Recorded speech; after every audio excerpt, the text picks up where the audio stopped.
Hello, everyone, and welcome to day 3 of Speedway Ekstraliga Camp 2022.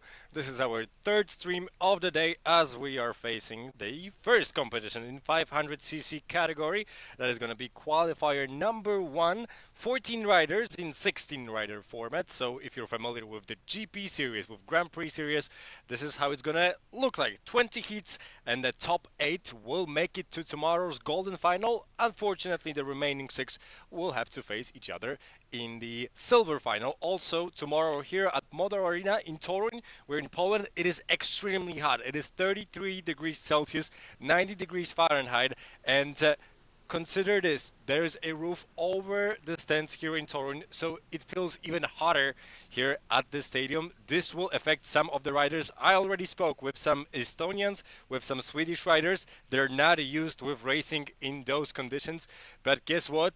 Not too many of Polish riders and American riders are ready for that either. We'll see some great competition. We'll see some great action. Here is the roster for the 14 riders, like I mentioned. There's a 16 rider format, which means that we have two numbers that will remain empty for the duration of this qualifying session. That's number 4 and number 13.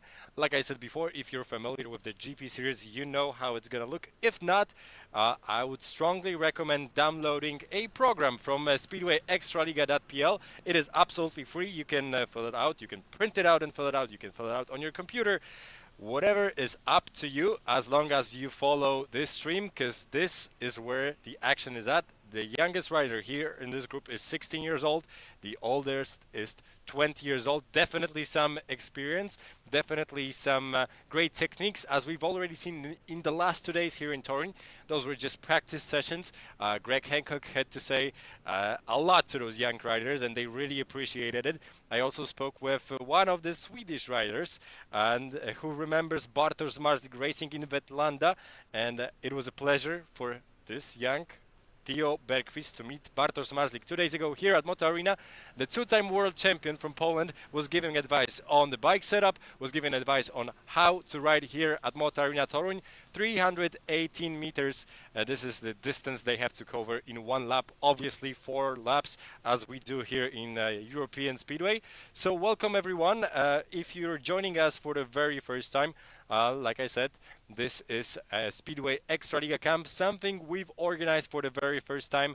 FIM, alongside with Ekstraliga Speedway, the top division in Poland, has organized a camp for 70 riders from 4 different continents, 19 nations here for 5 days in Toruń. They started on Sunday. That was a day 0 where some of the riders got an opportunity to sit here on the stands, watch Ekstraliga meeting between Apator Toruń and Stal Gorzów. And let me tell you, that was the best meeting of this season. They obviously fell in love. 11,000 people here in the stands on Sunday. So definitely a very charming evening here in Sądoj, and a very good day to fall in love with Speedway again. We'll fall in love with some of the riders, I'm sure of that. We've already seen some great competition in 250cc category. There was some great racing as well. We already know the top 16 from the qualifiers in 250cc, and we will see them tomorrow in the golden final. The last 5 riders from 250cc category will compete at 9 a.m. tomorrow here in Moto Arena. If you're new to the broadcast, we'll also inform you that there are some riders here in Toruń from 125cc category. Unfortunately, they are practicing on another stadium pretty close to Motor Arena, but we are not able to show anything that is going on there. But you can follow on Speedway Ekstraliga, whether you go on our Facebook, Instagram, or Twitter. You'll see plenty of behind-the-scenes videos. You'll see plenty of interviews and plenty of stuff that these guys have already done in those 3 days that they've been here in Toruń. Right now, we're facing the very first competition for 500cc category. That is going to be group number 1. In 2 hours time, after 2 hours break, we're going to see another competition, another 16 riders that will compete for the 8 top spots in group number 2. And those 2 groups, top 8 from this meeting and top 8 from the next meeting, will face each other tomorrow in the final, the golden final.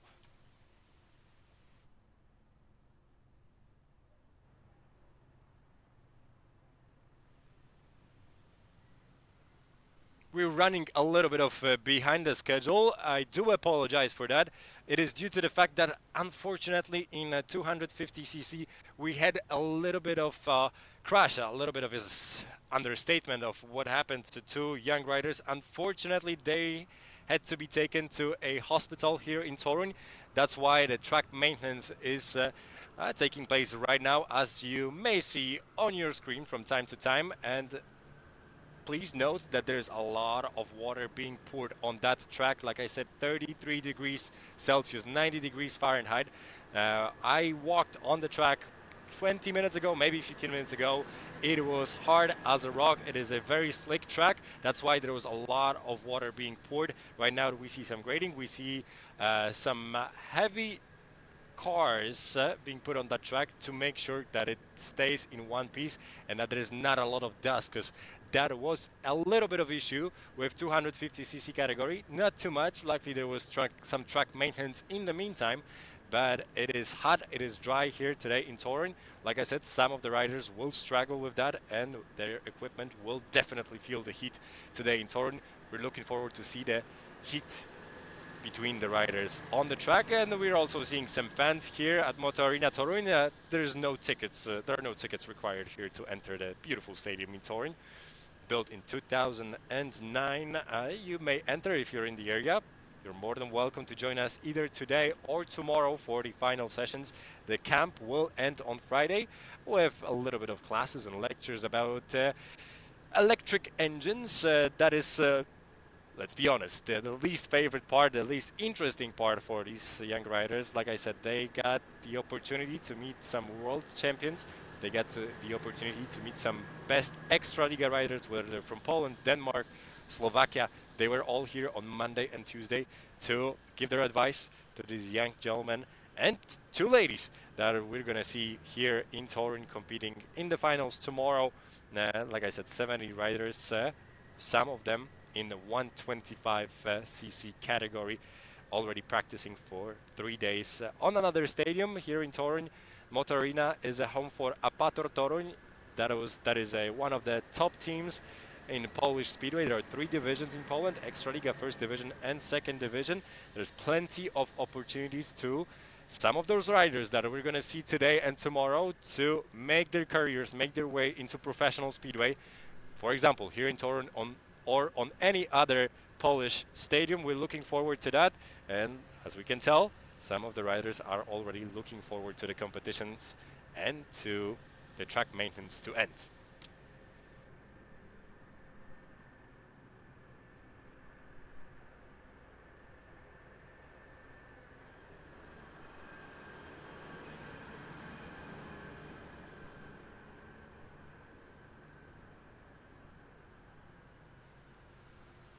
And as we're waiting here for the very first heat of 500cc qualifier number 1, let's see a short video about temperature, because that seems to be the main topic of the day.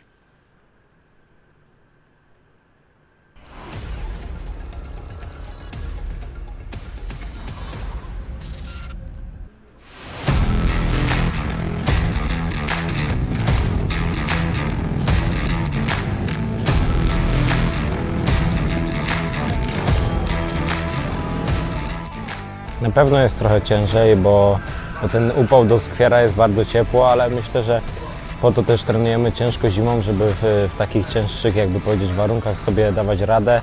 Wiadomo, trzeba dobrze dbać o te nawodnienie, pić dużo napojów ze elektrolitami, więc myślę, ja sobie w 100% daję radę. Zmęczenie bardziej jest okazywane poprzez pogodę, bo nie dość, że na motocyklu też się męczymy, a potem przez tę pogodę ciepłą jeszcze bardziej to zmęczenie na pewno dochodzi, ale dajemy radę, no podzielimy się jak możemy.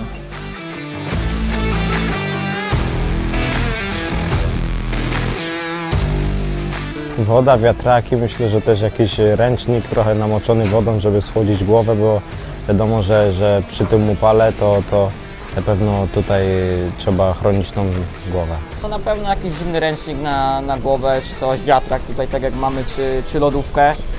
No wiadomo, gdzieś przed zawodami ta temperatura sięga czasami nawet 40 stopni w cieniu, więc jest na pewno bardzo gorąco i musimy sobie jakoś z tym poradzić. Nieraz na przykład jakąś większy ręcznik, na przykład namaczać zimną wodą i gdzieś tam położyć sobie na kark czy coś, to okej, nie?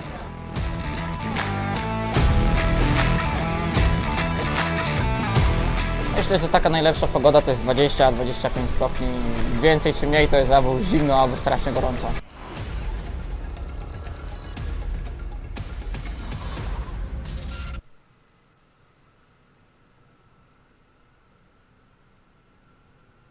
And we're back live from Torun, waiting for the first heats of 500cc qualifiers. Marcin Musial, I'm your commentator.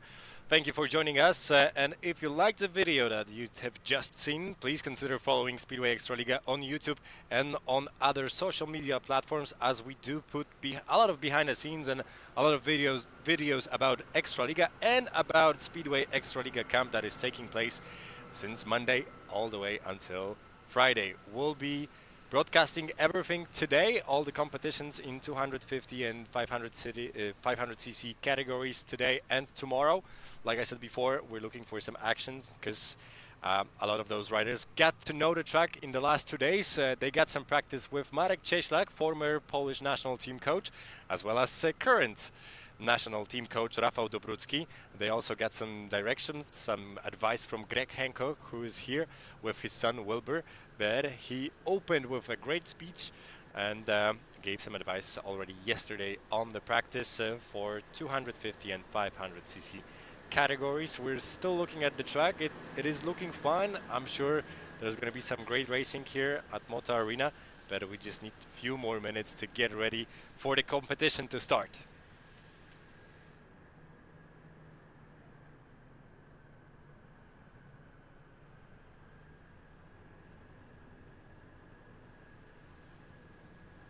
Looks like some of the cars are already leaving the track, but before we start, here's another short video about temperature and how do speedway engines behave in temperatures such as today's in Torun.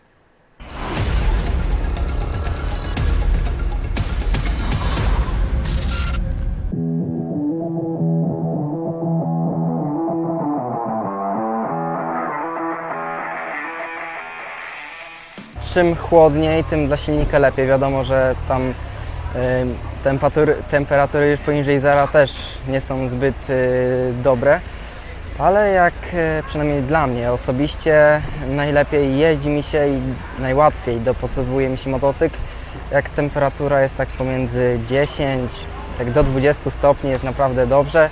Powyżej jeszcze czasami mam problem, ale myślę, że z czasem zbiorę doświadczenie, aby już tego problemu nie mieć i śmiało po prostu dawać sobie radę. W granicach tych 15-20 stopni, 23, gdy jest za mało, to potem ciężko utrzymać temperaturę silnika, gdy jest znów za duża temperatura, to ciężko go między biegami schłodzić.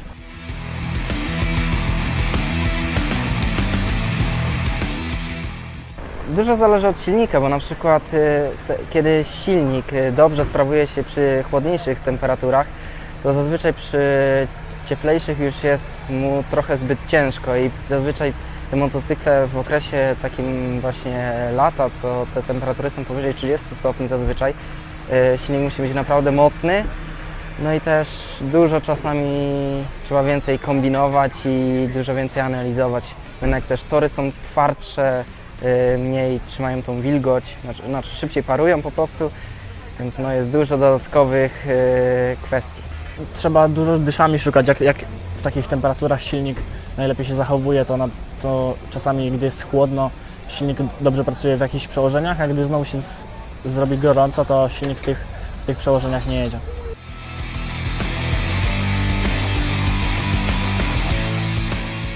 Z biegu zjeżdżam, to 2 dmuchawy są na silnik i jedna, żeby jeszcze sprzęgło schłodzić. Podczas zawodów mam 4 dmuchawy. Myślę, że jest to jak najbardziej wystarczające. Czasami wiadomo, jak jest sytuacja, że jadę bieg po biegu, to koledzy obok zazwyczaj pożyczają, żeby jeszcze ten silnik szybciej schłodzić. ale jak sytuacja jest normalna, że mam kilka biegów przerwy, to 4 są wystarczające. Ciężej jest schłodzić pomiędzy biegami i ta temperatura, jak wyjeżdżam do następnego biegu, jest za wysoka i to na pewno nie pomaga w lepszych osiągach tego silnika. Można powiedzieć, że organolektycznie po prostu dotykamy dłonią, sprawdzamy, czy już jest wystarczająco chłodny. Jak nie parzy, tylko jest po prostu ciepły, bo wiadomo też nie można zbyt mocno silnika schodzić, ale myślę, że przy letnich temperaturach to nam nie grozi, żeby był zbyt schłodzony.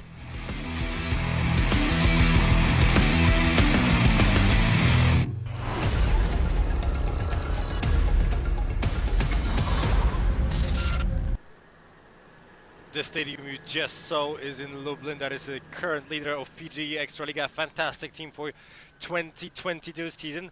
The stadium you had seen before that was Ostrów Wielkopolski, the last team unfortunately in Ekstraliga this season. They are gonna be degraded to lower division, and here we see the riders that will fight for the promotion to the golden final for tomorrow, and then we're also going to see another group later on with 14 other riders, 14 riders with 16 riders format. We're seeing some Hungarians here, Frenchmen, a little bit of Estonians, Americans. The whole world is here in Torun. The whole speedway world is today in Torun. Some of the guys have traveled from different continents. We're having a guest from Australia. We're also seeing Alex Acuna. He's gonna be seen here in this first qualifying group. He traveled all the way from Baja Blanca, which is close to Buenos Aires, Argentina. That is a really long distance to come here to meet his favorite speedway riders and to get an opportunity to practice on one of top Polish stadiums and a very beautiful venue here in Torun. There's also a little bit of Polish riders, 16-year-olds who already get a chance to practice here before the camp started, as we know them. Mateusz Affelt with number 16, he's actually a member of Apator team, whose home is Moto Arena Torun. He recently made his debut in Ekstraliga. Didn't score any points just yet, but he's on a great way to be a junior of Apator's team. Like I said before, 16 to 20 years old here in the 500cc category. Like I mentioned before, there is plenty of opportunities for foreign riders as well as Polish riders to race in Ekstraliga. There is under 24 category, which means that every out of 8 teams in Ekstraliga, and actually lower divisions as well, need one either Polish or foreign under 24 rider. That is a great opportunity for young riders to get some experience, to make some money, get their name known, and a few already had taken that opportunity. Just to name a few: Patrick Hansen, Jonas Jeppesen from Denmark, Fredrik Jakobsen as well. Those are some great names that we saw in Ekstraliga due to implementation of under 24 category last year. We also see a new competition in Poland that's under 24 Ekstraliga. This is basically a training ground for young riders between 16 and 24. Each team consists of 7 or 8 riders, and they compete against one another on Tuesdays, so they get a chance to know the tracks in Ekstraliga a little bit better and compete with rivals with a little bit of less experience comparing to their seniors in each Ekstraliga team. If you're looking forward to working in Poland, riding as a speedway rider here in Ekstraliga, I would definitely recommend going to speedwayekstraliga.pl. You can see all the teams. I'm sure they're looking for young talents, because the Tuesday under 24 Ekstraliga is not something that has a lot of press attention, if that's the right way to put it. There's not a lot of people in the stands, not because we don't care, but we don't put a lot of pressure on those young riders. It's a little bit different on Fridays and Sundays here in Poland, when best teams in the world with best riders in the world face each other. A great example of under 24 rider who made his way to Poland is Erik Breum. He started in Grudziądz in under 24 team, then he made his debut in the senior team in Ekstraliga. He didn't perform well enough to stay in the league, but he got a great contract in Poznań in the 3rd division, which is called 2nd division here in Poland. So that's a great way to start. That's a great opportunity for all the young riders. Then we see some of them are getting ready for heat number 1. Just one more lap of watering the track because it is dry, high and dry here today in Poland.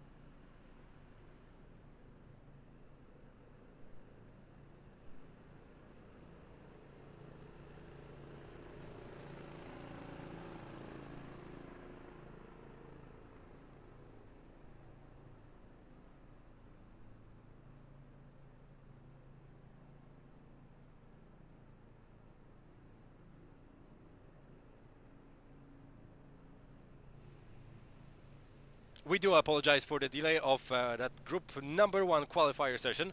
It is due to the weather. We're pouring some extra water on the track. You can see how dry it is in those places where the sun touches the track. It is pretty dry. We started with 26 degrees Celsius today in the morning at 9 a.m. with the first qualifying session of 250cc.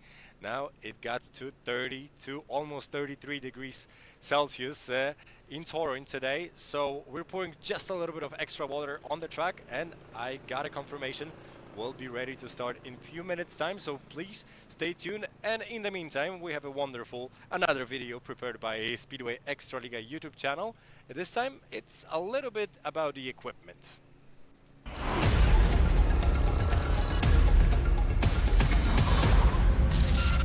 Wspólnie z Jakubem Krawczykiem oraz Sebastianem Szostakiem przygotowaliśmy dla Was materiał o goglach.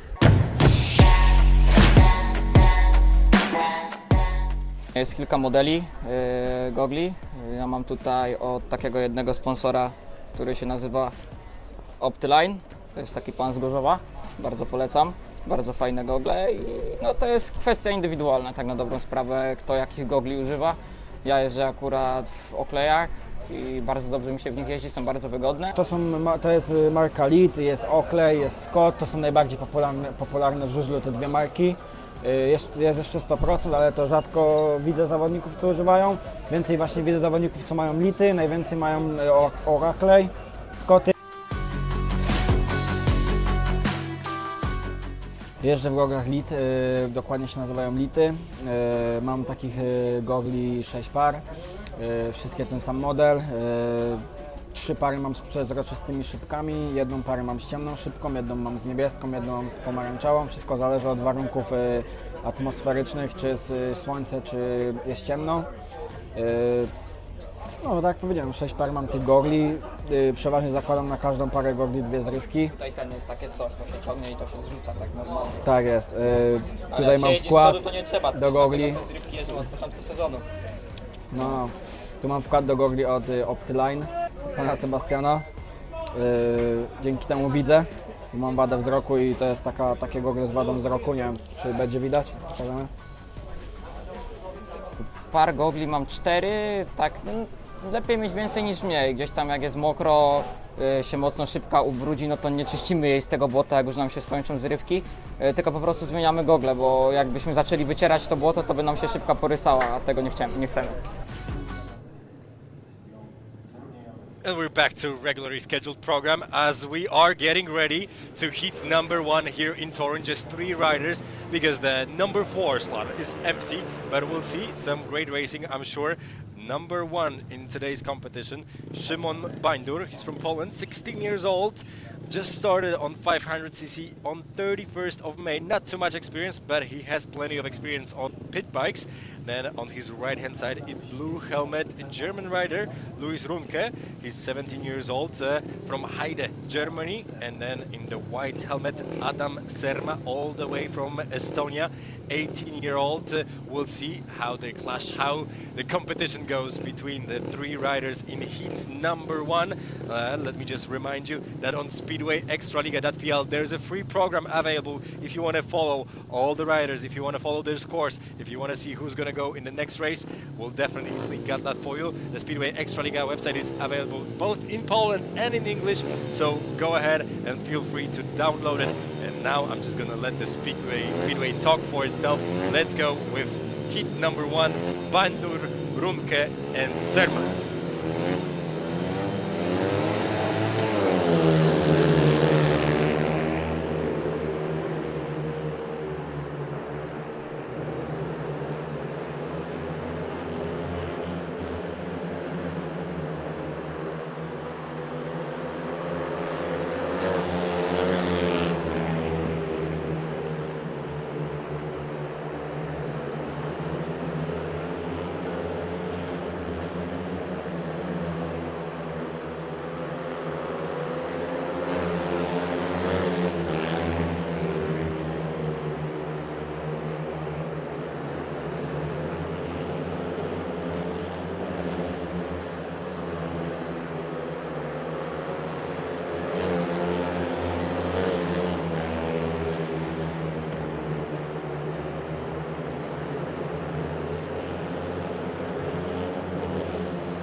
Very strong start made by Bandur, not just off the gates, but 4 laps. Very well done, Simon.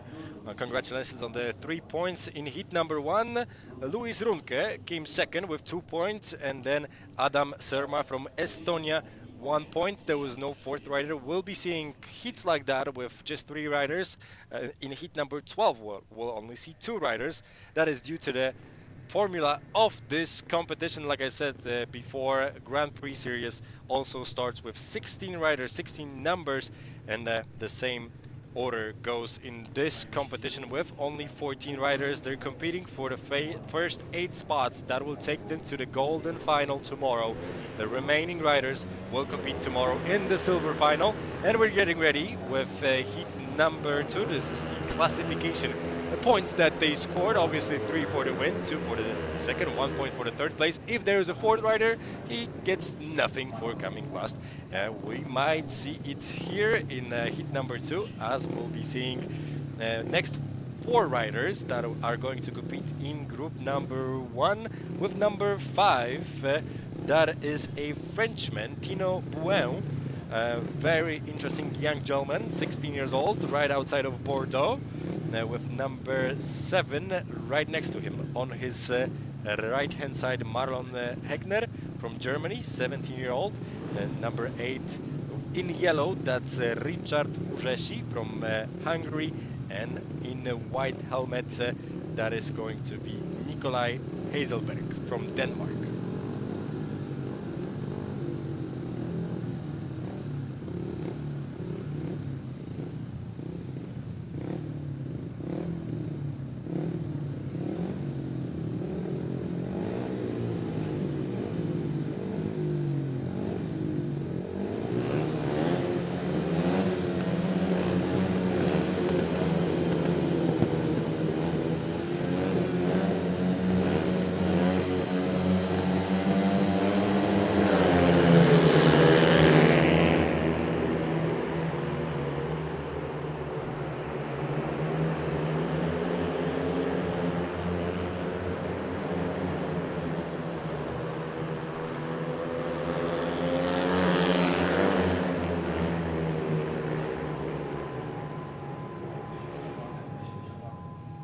Unfortunately, we do have to stop this race, even though after a fantastic start, Nikolaj Hazelberg was heading for the first win.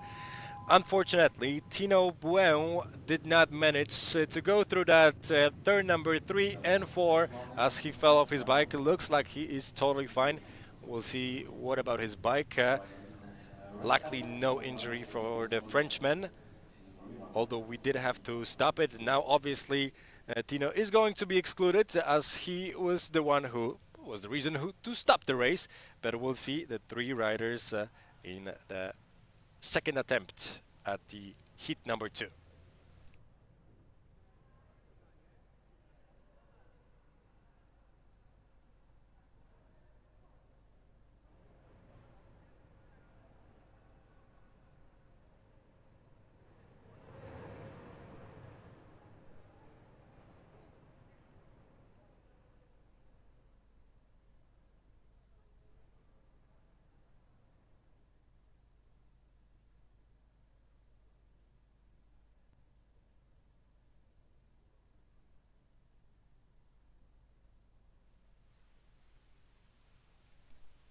We probably need some more time to get the bikes ready, to cool them down after that first attempt at hit number 2. It is pretty hot, like I mentioned before, so that extra cooling for the engines will definitely come useful, as we're seeing 5 starts of some of the riders. All of them will compete 5 times in this competition.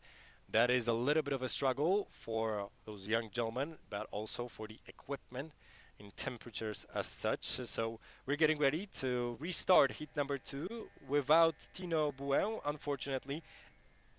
Exclusion for him, 0 points in hit number 2.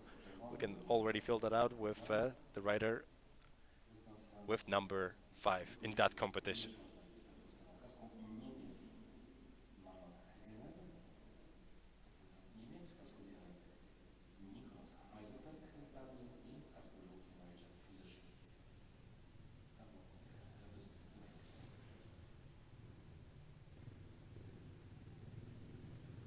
Marlon Hegner getting ready as the first one to restart hit number 2. Didn't make the best start, but well, he's getting a second chance, so he might use it. Hazelberg looked fantastic in at heat number 2 before it was interrupted. Obviously, Danish Speedway is a very strong, very good location for Speedway riders. Just to mention, Leon Madsen, the second currently in the world standings of World Championship in the Grand Prix series. He was actually here yesterday in Torun. He spoke to all of the riders, gave them some advice. And I'm sure Danish riders loved it. They loved to meet Leon Madsen yesterday. One more time, heat number 2 without Tino Bouin, who was excluded. In blue, Marlon Hegner, 17-year-old rider from Augsburg in Germany. Richard Fuzesi, that's a Hungarian rider in the yellow helmet, and in white, the guy who made a fantastic start a few minutes ago. That's Nikolai Hazelberg.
Three points for Hegner, 2 points for Fuzesi. They did finish the race. Very unlucky. What a shame for Nikolai Hazelberg. He was in the lead. He made a fantastic move on that back straight on the first lap, but looks like there was some sort of mechanical issue, technical failure, and that definitely took him the 3 points that he was headed for. he will get 4 other chances to perform well in the qualifying session. He made a great start. Great battle with Hegner here in the first corner. I'm also looking forward to the next few races, as it is a very slick track. We are looking for the track being a little bit of opened up, then a little bit of a path in the middle might benefit more. Now we're seeing the mechanical failure here of the Danish rider. Good thing nothing happened there. Hegner was pretty careful, had his eyes wide open when he saw the Danish competitor slowing down suddenly before turn number 3.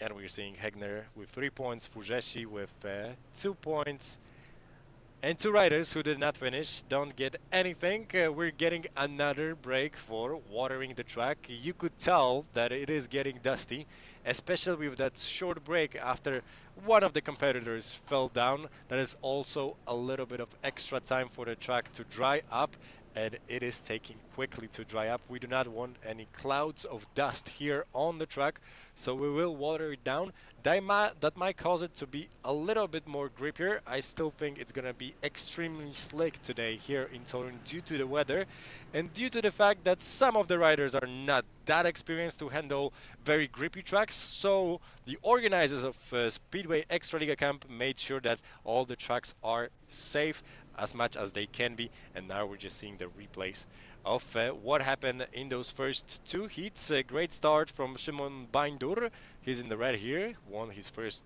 race with a huge lead over German rider Luis Runke.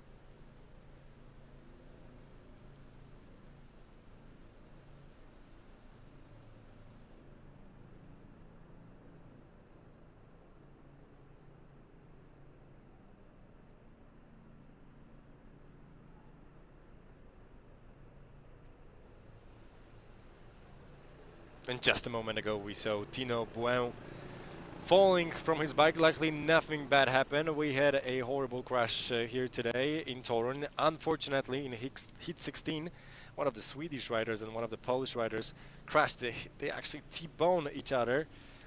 That ended not well at all, as one of them lost consciousness and the other one most likely has a broken femur. So that's definitely the side of Speedway that we need to be aware of, but we do not want to see on neither of the stadiums in Poland or anywhere elsewhere where we love Speedway, I'm sure. By the way, if you're watching this on YouTube, please let us know in the chat, where do you watch us from? Is it Argentina? Is it Europe? Is it somewhere in Northern America? We're very curious. We appreciate all the interactions, and now we're getting ready to interact. In heat number 3, 4 other riders.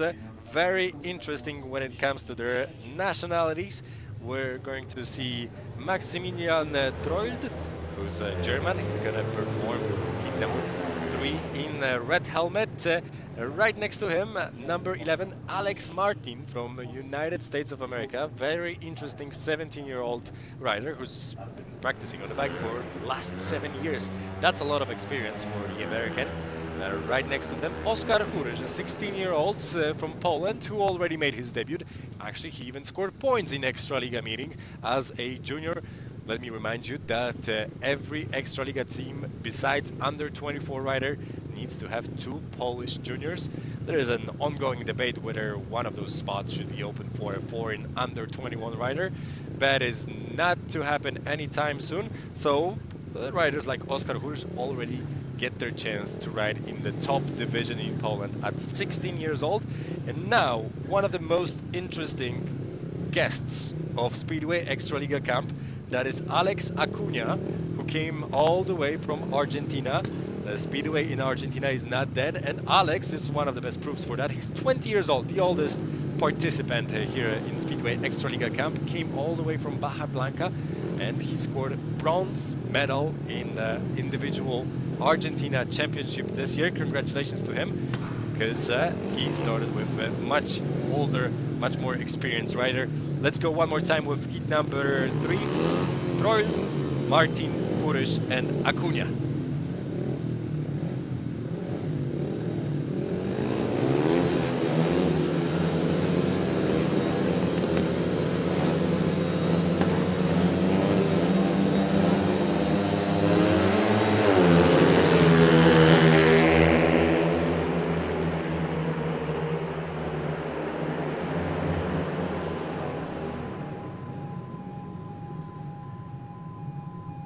Another race being stopped due to one of the riders falling down. That would be Maximilian Trold from Germany. Looks like he fell off his bike right off the start. His father now making sure that everything is fine with him and going straight for the bike. Let's see, red helmet. Looks like he sat a little bit on the outside of the bike, too far behind, and now with a strong engine, with the strong start, that caused him to lose his balance. Luckily, nothing serious happened to the German rider. I mentioned the parents of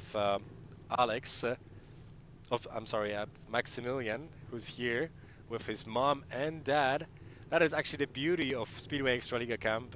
You see families working for their sons, for their daughters, because we also have 2 female participants. As mechanics, as their managers, they do pretty much everything for them. They pretty much all drove here, besides Alex Acuna from Argentina, and a few other riders from other continents, but they did drive here. They're fixing their bikes, they're making sure that everything is fine, and let me just tell you, everyone is taken care of here in Torun. The lunch was just served for a 250cc category. They have a beautiful hotel close to Old Town in Torun, so that is also a great opportunity to see the city. If that's what you want to do after hours, they are also taken care of when it comes to a great knowledge that they may acquire here in Torun. Just yesterday, they had a few lectures with sports psychologist Julia Homska, who works with Stal Gorzów, the team of Bartosz Marzlik, to name just one famous rider, even though there's a few at Stal Gorzów. Julia Homska, they shared some experience with young riders about how important it is to the game, the mental aspect of Speedway, and she knows what she's talking about for sure. Just today they had a session with a psychotherapist who was talking all about recovery and how to prepare your body for racing in professional Speedway. Absolutely tremendous experience for everyone here at Speedway Ekstraliga Camp. And one more thing worth mentioning, it's not just the people who came here are trying to lecture those young gentlemen and ladies. They also are trying to find future talents for Ekstraliga and other Speedway clubs in Poland, just to name a few guys. So Jakub Kępa, the president of Motor Lublin, the strongest team at the moment here in Poland. Stanisław Chomski, coach of Stal Gorzów, is also here today. He's actually working with Oskar Hurysz, who we see right now in white helmet, getting ready for heat number 3. So there are some big names in Polish Speedway, not just as lecturers to provide knowledge for these young ladies and gentlemen, but also to make sure that best of the best will find employment possibly here in Poland. One more time, without Martin, he was unfortunately excluded due to his mistake at the start, but we'll see Martin, we'll see Hurysz, and we'll see Acuna closest to the fencing yellow helmet.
What a race that was. Absolutely fabulous and fantastic speedway here in Torun. That is quite possibly the best hit of the day so far. Oskar Horush made a great start, took care of both of his rivals in the very first corner. First, he made sure that Acuna is not taking him over on the outside. Then he cut to the inside and made sure that Martin didn't have too much space there. Oskar Horush gathered 3 points for hit number 3, but then we witnessed absolutely fantastic battle for 2 points between Martin and Acuna. Absolutely tremendous fight. One of the best hits, if not the best, today here at Motor Arena Torun. That was absolutely fantastic, and it's even more fantastic knowing that those are just young riders, and maybe in 5 to 10 years time, some of them will make it to the Grand Prix series. If they do, I hope they follow what they just did here right now between Martin and Acuna. Absolutely fantastic race number 3. And now we're moving on to hit number 4. We'll see 3 riders here. Rider number 15 all the way from Sweden. That's Carl Johannes Latik. I'm sorry, Carl is actually from Estonia. His rival in the blue helmet is from Sweden. That's Theo Bräckqvist with number 14, and in white helmets on the outside a little bit. Mateusz Affelt, who is actually Polish, not German. Please do not bother with the flag. That is just a small technical hiccup, I'm sure, and we'll fix that later on. We're moving on to heat number 14, Latik, Bräckqvist and Affelt.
Excellent racing in heat number 4. You can see Mateusz Affelt took advantage of the fact that he knows the angles around this track.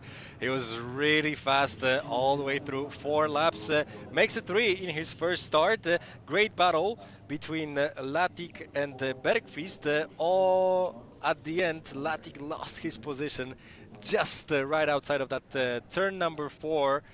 Second corner, he made a mistake just a few meters before the finish line, and he gets 1 point for hit number 4, 2 points to the sweet Theo Bräckqvist.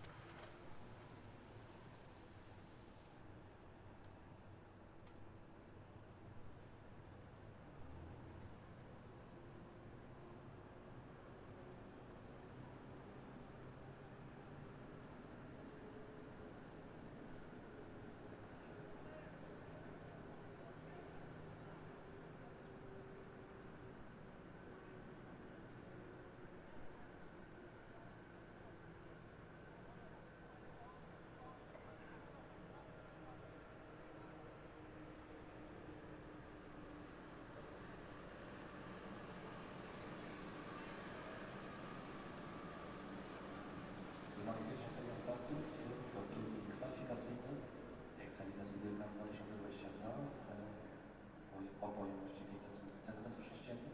Z tego turnieju 8 najlepszych rozwiązań dzisiejszego turnieju decydującego finałowych. And we just saw the confirmation of heat number 4 and the points the riders of heat 4 scored. We'll see the general standings in a few moments time as we can see who makes it to the top 8. The top 8 riders from today's Group 1 as well as Group 2 will meet tomorrow. 16 best riders in 500cc category will meet in the golden final, and then there will also be a silver final for the remaining 500cc riders. We did see some great racing in 250cc category, so I would definitely recommend for you to follow Ekstraliga on Speedway. You can also watch us tomorrow. We'll have separate streams for each broadcast, for each tournament, for each meeting. So make sure you watch us today for the rest of the day and tomorrow for all the finals. There will be 4 finals, and now we're seeing general standings. 4 riders who won their races. Not a big surprise that there are 3 poles here, as they do know this track a little better. Maybe not the surface of Motor Arena today, as it is hotter than usual, but they do know the angles simply because Poland has a pretty extended, I would say, competition system for very young riders, and they get to travel to each and every stadium in Poland and get the practice. You could tell by Oskar Hurysz, Szymon Bandur and Mateusz Affolt's performance that they felt comfortable here on the bike, but you could also tell that there is a great talent and great deal of skills here in 500cc category. Now we're seeing the lower 8 of the riders. Obviously 2 are missing due to the fact that there is 14 riders in this group. There is a little bit of track maintenance. We make sure that the track is even, that it does not cause any problems. You can tell that little man, although he would be offended for calling him the little man, on the right hand side in black shirt is making sure that that second corner is fine. In charge of the track today is Rafał Dobrucki, Polish national team coach, and Krzysztof Gałąziuk, who is the sports director here at Apator Toruń. So this is professionally made track. This is what it sometimes, not all the time, but sometimes what it looks like during Speedway Ekstraliga meetings, especially during the summer. There is 20 meetings for each team if they make it to the final, at least 14 in the season if they don't qualify for the playoffs. Plenty of speedways on Fridays and Sundays here in Poland. And like I mentioned before, there is also Tuesday under 24 Extra League for the youngest riders who can and probably will make it to the main teams for the weekend competition of team championship in Poland. It is very interesting. I strongly recommend watching that and following Ekstraliga on all of our social media platforms. Lots of behind the scenes and lots of information for foreign riders of how to make a career. I'm sure this is interesting to many of our viewers, as I already spoke with some Estonians and Swedish riders and maybe even American riders who are interested in riding in Poland. And trust me, if they perform well, although no pressure, they will be seen here by top clubs in Poland. If not, I would recommend starting with second division. You can start there as a foreign junior, one of the 2 juniors, which is under 21 category on every team. And they do get to race 3 times in every meeting, at least 3 times. So that's plenty of opportunities to gain experience during Polish meetings. If not, then I would strongly recommend going to any international competitions, as this is where it's at. This is where a lot of speedway clubs look for their new youngest riders.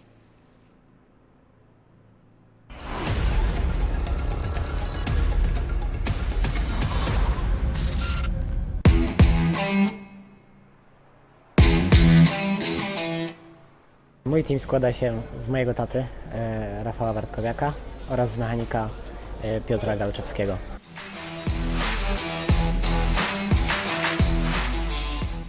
Nie mamy podziałów, nie jedziemy podziałów w teamie, jeśli chodzi o mycie motocykli. Każdy robi swoją robotę, ja również pomagam. Tata zajmuje się tyłem motocykla, a Piotrek jest odpowiedzialny za przód.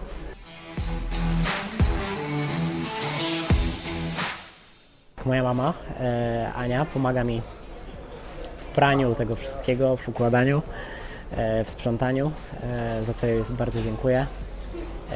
Odpowiedzialny za sprzątanie busa jestem ja. Mam również sponsorów, którzy mnie wspierają. Także mamy bardzo spory podział obowiązków.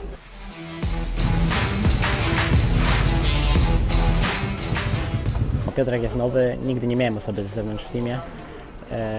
Także na razie się docieramy, ale myślę, że wszystko idzie w dobrą stronę i będziemy razem osiągać sukces.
We've seen every single rider of group number 1 in the qualifier of 500cc at least once, which means that we're getting to the second series of starts here. Heat number 5, the spot with gate 1 will be empty as there's no rider with number 13, but we'll see a battle between two Polish riders who have already won their races. That's Szymon Bańdur in blue helmet, and then on the outside Oskar Hurysz in yellow. But let's not forget that Tino Błę can also make a difference and fight here for 3 points, although he did had a little bit of issues in his first start when he was excluded, so the Frenchman will try to get his first points, probably bigger than one, as if he just finishes the race, he will make 1 point. I'm sure he wants to get more. Tino Błę in the helmet with white color, Szymon Bańdur blue, and Oskar Hurysz in yellow.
Szymon Bindur gets 3 points for heat number 5. He was the guy in blue, and he made it impressive to combat all those 4 laps with impressive time. Oskar Hurisch couldn't really handle that. If you look at their posture on the bike, I think what made a difference was that Szymon Bindur, back on the straights, he was sitting more towards the back of the motorcycle, making sure that that back wheel was getting a lot of traction. That caused him to move a little bit faster than Oskar Hurisch, who scores 2 points in heat number 2. And the first point of the day goes to Boeung, who got 1 point for finishing in heat number 5. We're getting ready to start heat number 6, and we'll see some action hopefully here with Bergqvist, Trold, Runke and Helserberg.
Sometimes you just can't believe what you see on speedway tracks.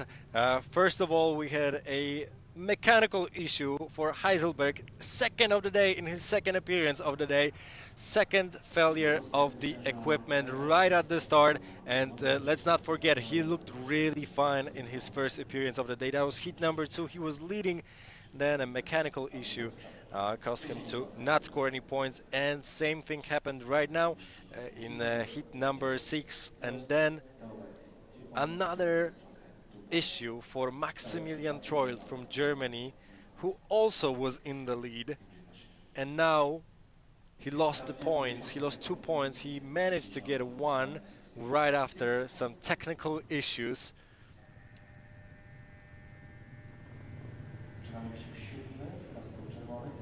He was excluded in the very first heat when he fell off his bike right at the start. Now he's making 1 point instead of 3. That's gotta hurt, especially to young, very ambitious riders. Anyway, Bergqvist got a 3 point and Runke got 2 points due to the fact that 2 other riders did not finish in the heat number 6. And we're getting ready to heat number 7. Alex Martin will be performing here from gate 1. Latik, Hegner and Surma will be the 3 riders that will compete with him. Martin with just 1 point after a fantastic battle with Acuna in heat number 3. Let's see what he brings to the table right now in heat number 7.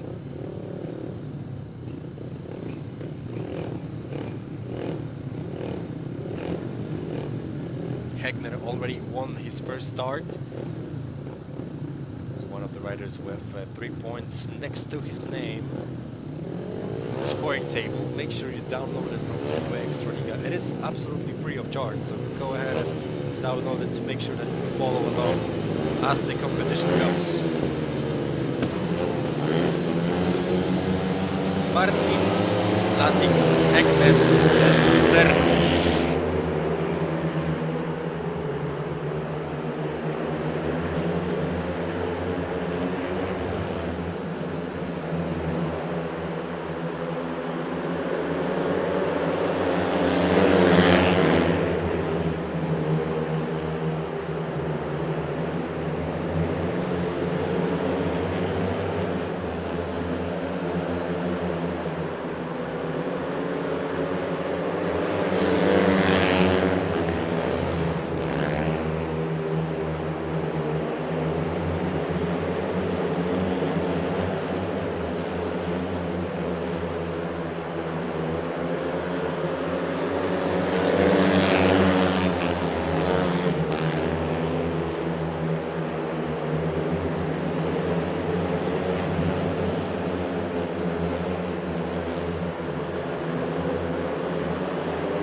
Some great racing and a fantastic speedway here in heat number 7. Karl Johannes Latik managed to get a 3 here. A great result for Estonian rider, absolutely fantastic. And like I said before, the track is opening up.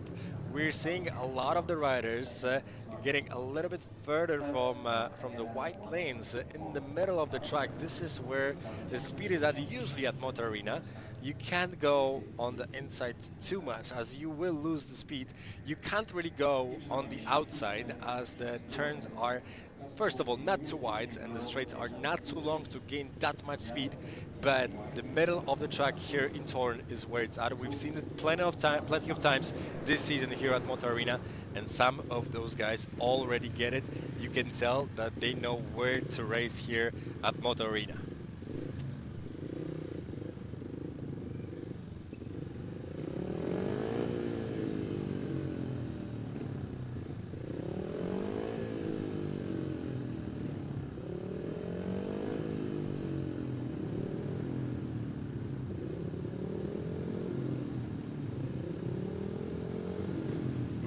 We're getting ready for heat number 8, the last one in the second series of this meeting. Only 3 riders in the program, as there is no rider with number 4, so no one on gate number 1.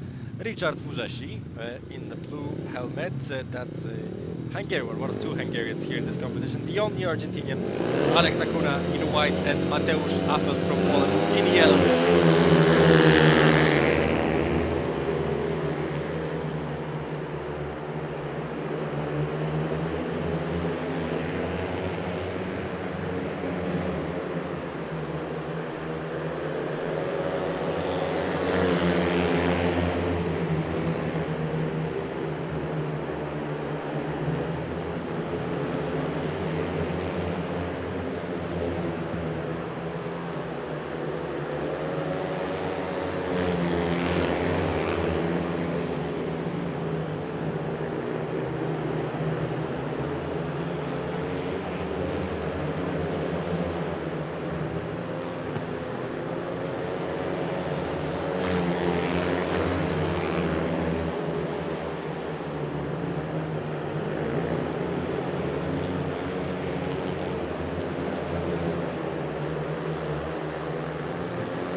Mateusz Affelt with another 3 points.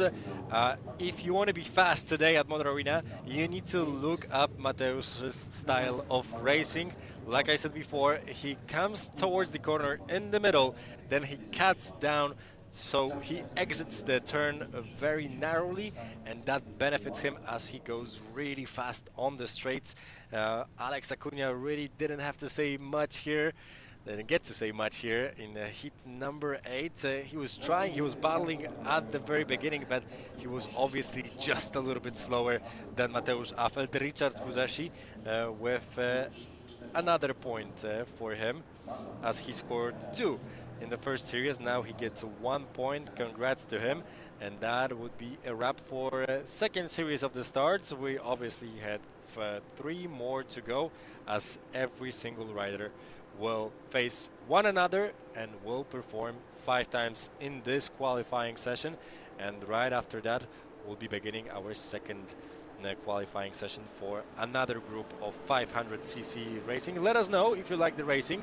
Let us know how do you like the camp so far, and every single thing we put on our social media, on our YouTube, Facebook, Instagram, because there's plenty of videos and plenty of articles that you can see and read both in Polish and in English about Speedway Ekstraliga Camp. We can see Szymon Bańdur and Mateusz Afelt, great performance in the first 2 starts. Both are unbeaten, although there is a few other riders just behind them that want to make sure that they get to the top 8 that we're seeing right now. The top 8 qualifies for the knock-off stage for tomorrow's golden final. The rest will battle each other in the silver final a little bit earlier. And now we're seeing remaining riders with some potential to score big points.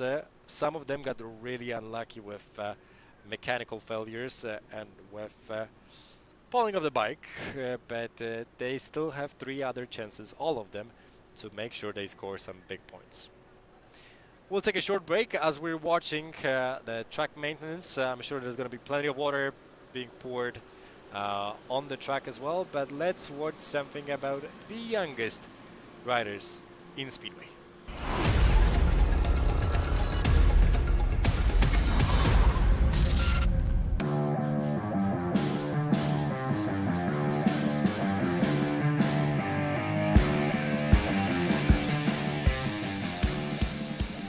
Minimum 6 lat, to jest sekcja pitback, tak mniej więcej do 8 lat i od 8 lat do lat 13 mini żużel. Dajemy sprzęt na mniej więcej 7-8 treningów, żeby chłopaka zachęcić do tego sportu, no i też stwierdzamy z rodzicami, czy po prostu chłopak nadaje się, czy mu się to spodobało. No i po tych 7-8 treningach rodzic zakupuje sobie taki sprzęt, ale wszelkie jakieś tam treningi, wyjazdy, wszystko opłaca klub. Odległe lata, bo nawet w 2007 roku, kiedy się zaczynał rozwijać ten mini żużel jeszcze, to już uczestniczyłem na tych zawodach i filmowałem. A muszę tu powiedzieć, że naprawdę wielkie gwiazdy światowego obecnego Speedwaya tutaj jeździły, bo można tutaj podkreślić, że w 2007 roku też jeździł tutaj Jesper Jensen, prawda? Darcy Ward, no to są gwiazdy światowe, które tutaj startowały, a jednocześnie, tak jak mówię, już w późniejszych latach z drużyną Danii był sam tutaj Erik Gundersen. Jako tako tutaj bardziej patrzymy na to, żeby chłopcy się rozjeżdżali, żeby byle być zdrowo, bezpiecznie dojechali do końca sezonu. Wiadomo, jak będzie jakieś tam podium w jakichś zawodach, no to miłe zaskoczenie dla nas. Nie robimy jakiejś tam presji na młodych chłopcach. Z wieloma chłopakami muszę pracować nad momentem startu, bo nie ukrywajmy, w mini żużlu, zresztą w dużym żużlu też, no 80% odgrywa rolę start. Jeżeli ktoś ze startu wyjdzie dobrze, no to wiadomo, po trasie ma troszkę łatwiej. Dlatego tutaj dużo treningów przed każdymi zawodami. Przede wszystkim powiem tak, no obcowanie z też z liczną publicznością, bo powiem szczerze, że na Minitor też publika przychodziła. A druga sprawa, zapoznanie się z motocyklem, z nawierzchnią. Fakt, że jazda na tym właśnie mini żużlu różni się od tej prawdziwej takiej męskiej jazdy, ale to kształtuje charaktery tych młodych ludzi. Oni mają kontakt z rówieśnikami, rozwijają się, startują. Naprawdę, to są pozytywne emocje. A gro zawodników, też mówię, którzy się też tak rozwinęli, to też grupa Wawrowa, z Wawrowa, prawda? No bo tam mówię, z Marzlik, tam przecież Bartkowiak. Oni tutaj wszyscy startowali na minitorach. No jest jeszcze Rybnik, prawda, Breżnosie, Bydgoszcz, Toruń, gdzie Janek Zombik prowadzi właśnie tych młodych chłopców. No i Grudziądz, bo też zaczynają tam się rozwijać i też minitory powstają. No codziennie, że w klubie mini żużlowym Rybki Rybnik. Ogólnie zawody były bardzo fajne i bardzo udane.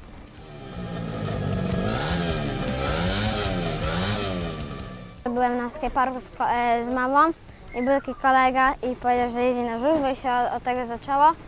No i od tego się zaczęło, że jeździłem, no i tata mi pomaga, dziadek mi najbardziej dziadek z babcią. No i jeżdżę tak. Babcia mi pomaga ubierać się trochę, a dziadek robi motor, smaruje i takie rzeczy. Wiadomo, tutaj poziom jest coraz wyższy w tym mini żużlu. Mamy takie ośrodki jak m.in. tutaj Rędziny, które nie należą do żadnej ligi w dużym żużlu, a widać, że robią to na fajnym poziomie. I tutaj zachęcam wszystkie tak naprawdę miasta, że jeżeli jest chęć i możliwość do rozwijania takiego mini żużla w swoich miastach. I nie ukrywam, zachęcam też kluby ekstraligowe, żeby tutaj bardziej wspierały ten mini żużel, no bo jednak to jest taka przyszłość żużla, prawda? Tutaj my to w Włókniarzu, jak sam wspomniałeś, robimy na wysokim poziomie, jesteśmy klubem ekstraligowym.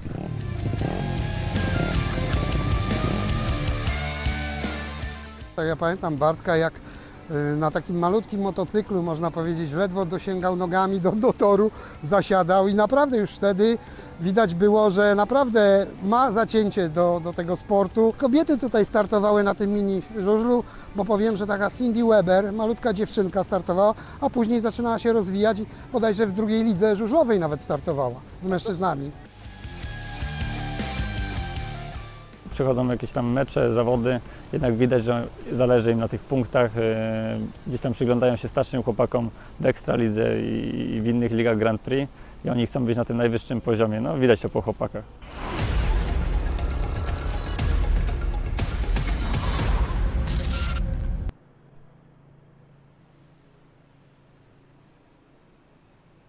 Glad to see the youngest riders grow with the sport, and let's be honest, Poland is absolutely crazy. It's absolutely nuts about Speedway, as we just have seen, for example, 11,000 people here at this stadium on Sunday on a regular Sunday match. We're not even in the playoff season, but Poland has what it takes when it comes to great fans and everything that needs to be around a great league to make sure that people come to the stadiums and watch it on TV. We also want to give back, and that's why Ekstraliga decided, alongside with FIM, to organize the very first Ekstraliga Speedway Camp here in Torun. This is a great opportunity. It's not mandatory to come here to learn from the best, and let me just tell you, Szymon Bańdur, who we are seeing right here in the red helmet, who has 6 points after 2 starts, who's doing perfectly fine. Started just 3 years ago, now he's 16. He moved to 500cc category just 3 months ago, not even 3 months ago. He comes from Janusz Kołodziej's team, that is a youth dedicated team in the south of Poland. He's obviously planning to move to a bigger club sooner. Janusz Kołodziej is the second best rider in Ekstraliga this season, and he visited the camp yesterday. Obviously gave some great advice, but my favorite part of Janusz's visit here in Torun was the fact that when he said that when he was starting 25 years ago, he did not have the opportunity to meet his favorite riders, and he did not know how to set up his bike. So what he would do is he would look up the magazines and the newspapers and see the pictures of Speedway riders and how they used to set up their bikes, and that's how he would do it in his own workshop. And what he said about the camp was that this is truly amazing that I can do it right now without any newspapers, without any magazine, although it is obviously available on the internet now that it wasn't 25 years ago. But I can go to a young rider and I can tell him, see, this is what you're doing wrong with your setup. See, this is what you need to do with your bike. See, this is what you do when you're on the bike and how you move the bike. And those young ladies and gentlemen here, 70 of them at the Speedway Ekstraliga Camp, got amazing opportunity to meet Bartosz Zmarzlik, 2-time world champion from Poland, Tomasz Golob, 2010 world champion from Poland as well, Leon Madsen, who's a former Speedway European Championship champion and who's currently sitting second in the World Championship and the Grand Prix series. So definitely amazing experience for those young fellows who want to become professional speedway riders. This is absolutely amazing, but this is also sort of an exposition window for them where they can be seen by who they need to be seen in order to make great careers and make great contracts in the future. We're almost ahead of Heat 9, and this is going to be a fantastic battle as we're going to see Szymon Bańdur and Mateusz Affelt from Poland, who do not lost a single heat just yet here, so obviously that is about to change in heat number 9. We're also going to see Alex Martin from the United States of America, from Southern California, in yellow. If he makes it on time, I think he's leaving the gate right now.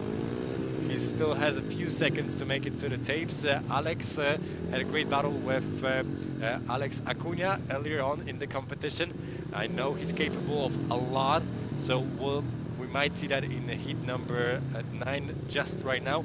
And let's not forget that in red helmet right here on our screen is Nikolaj Hazelberg from Denmark, the most unlucky person in all of Torun right now, as he had 2 mechanical failures in 2 appearances of the day, and he really looked fine in his first appearance. So maybe he will score the very first points.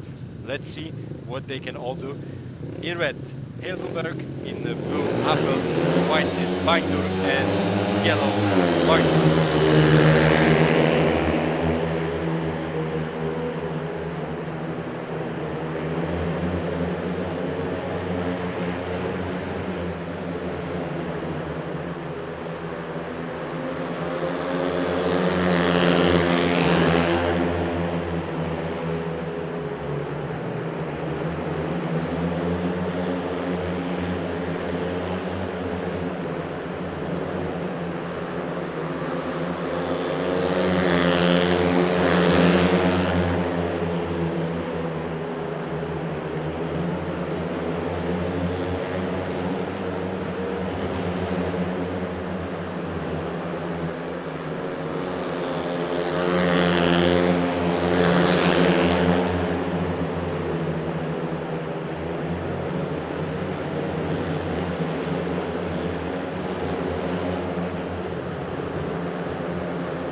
What a battle that was. Mateusz Appelt comes with his 3rd win of the day.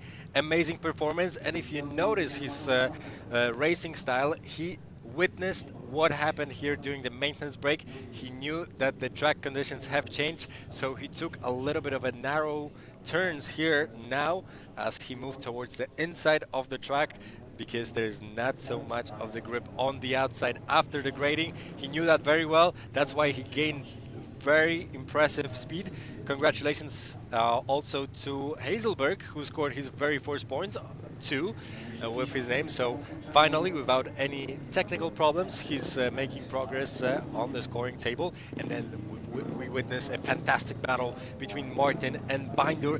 Binder came last, even though he was unbeaten before heat number 9, so that is quite interesting. And we know that Alex Martin from California is capable of a lot. He comes from a Speedway family. His daddy used to be a Speedway rider as well, so definitely great talent on his side, as he has been racing for 10 years on the bike. He started when he was just 7 years old. But let's move on to heat number 10. We'll see Acuna, Buen, Latik and Runke in heat number 10.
You can tell that the track's conditions have changed over the maintenance break because we have just seen quite unexpected results in heat number 10.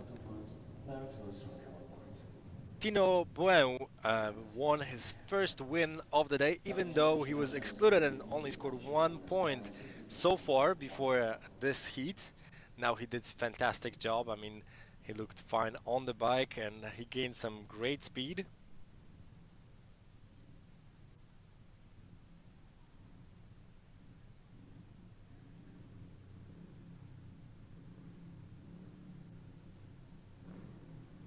Second in that heat was Alex Acuna. He did fall, but it was after the finish line, so obviously here his result will score. He's getting 2 points for heat number 10, and then Runke from Germany gets a 1 point.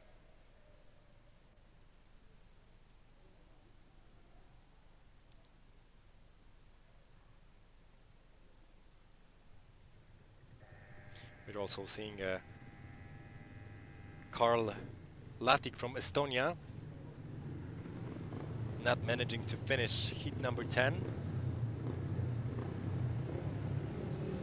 I think he was on the 3rd position when it happened.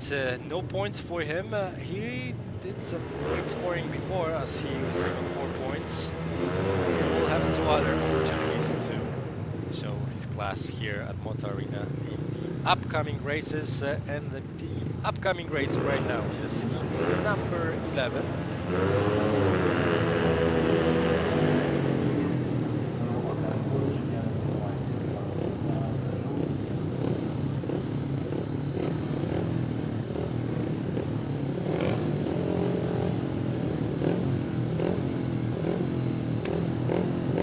Theo Bergqvist from Vetlanda, the yellow helmets. Max Hughes ready for heat number 11 on his left-hand side. We're seeing an Estonian rider, Adam Zerna, who's 18 years old. Been racing for 10 years, different types of bikes. Amazing Estonian. And then Oscar Hureš did an amazing job in his previous start. Red,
Oscar Hureš from Poland, the winner of heat number 11, the second win of the day for Oscar.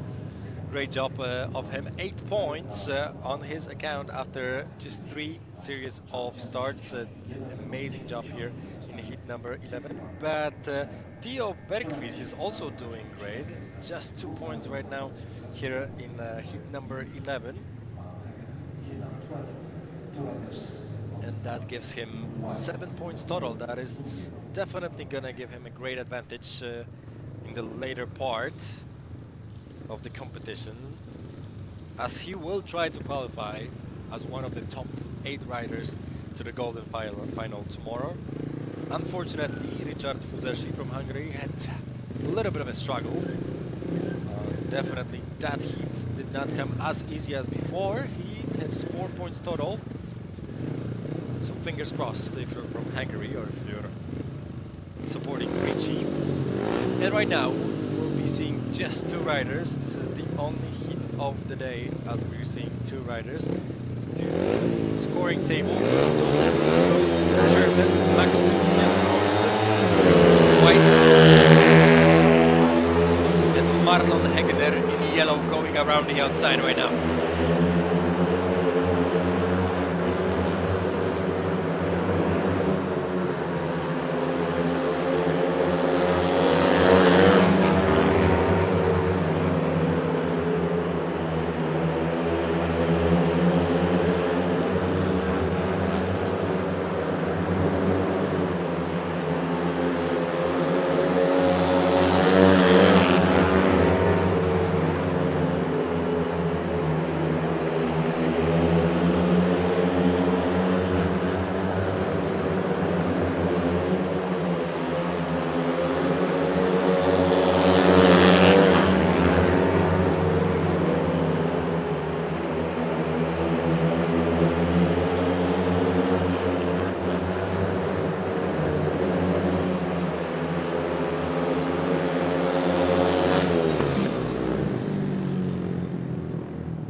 Marlon Hegner became the winner of heat number 12, and when it comes to 2 points in heat number 12, Max Treud from Germany as well scored 2 points. No third and fourth rider, simply because there's only 14 out of 16 spots filled for the first qualifying group. We'll be seeing a similar situation in group number 2 that is going to start. According to the plan at 3:30, but looks like we might have a slight delay due to the fact that it is pretty hot, so the maintenance of the track takes a little bit longer than usual, and we'll also need some extra time after that first competition, after 20 heats of this competition, to prepare the track for the rest of the evening.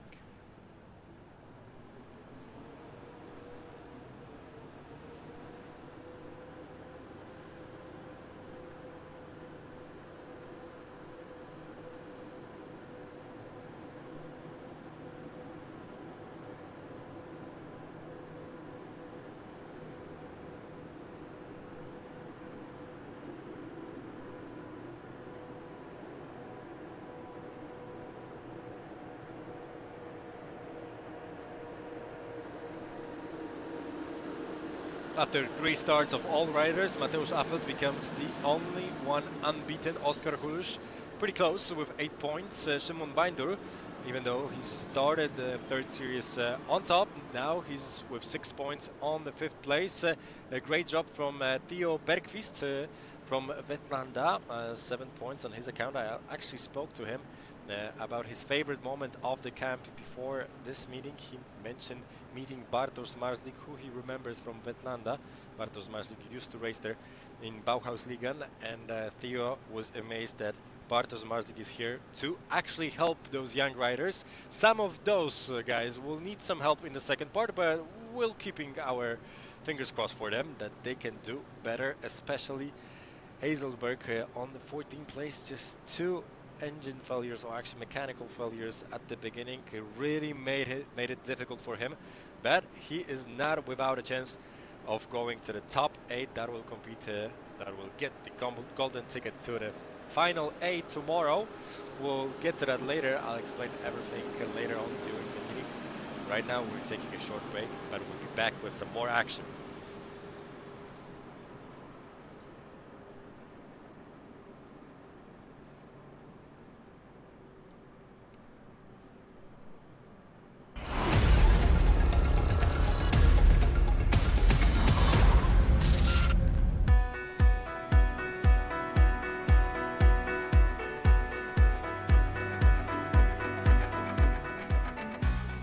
Pamiętam wyścig, w którym startowałem z bratem. Był to mecz, mój pierwszy wyścig ligowy, to był mecz ze Stalą Gorzów.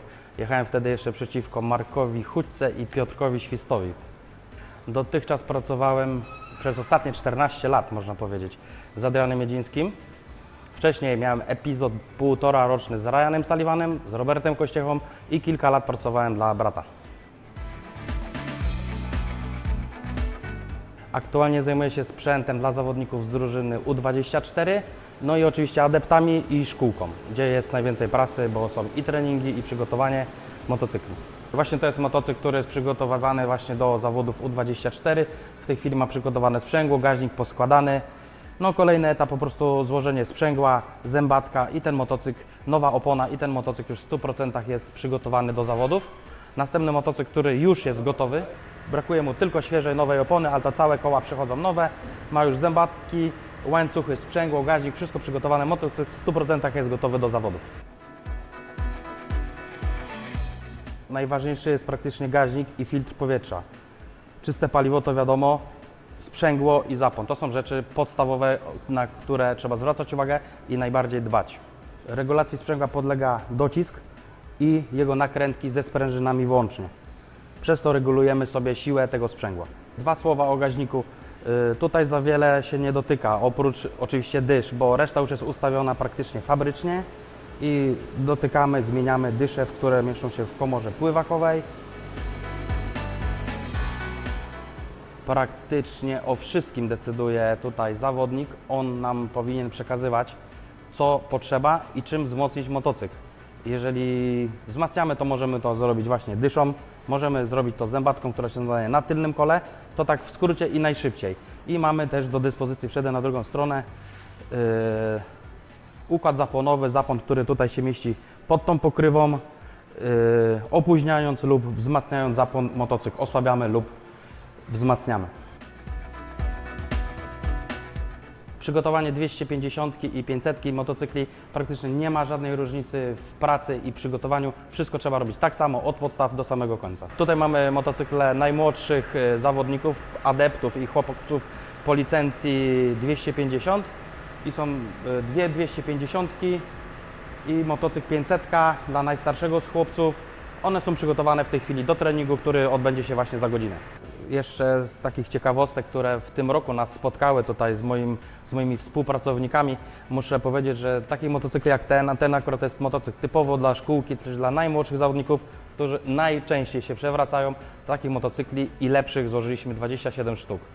Także to zrobiliśmy od stycznia do końca lutego, także było co robić i 27 kompletnych motocykli złożyliśmy, które są do eksploatacji, do jeżdżenia, do ćwiczenia.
can hear the engines revving as we're getting ready for another heat, heat number 13. We're already halfway through the meeting.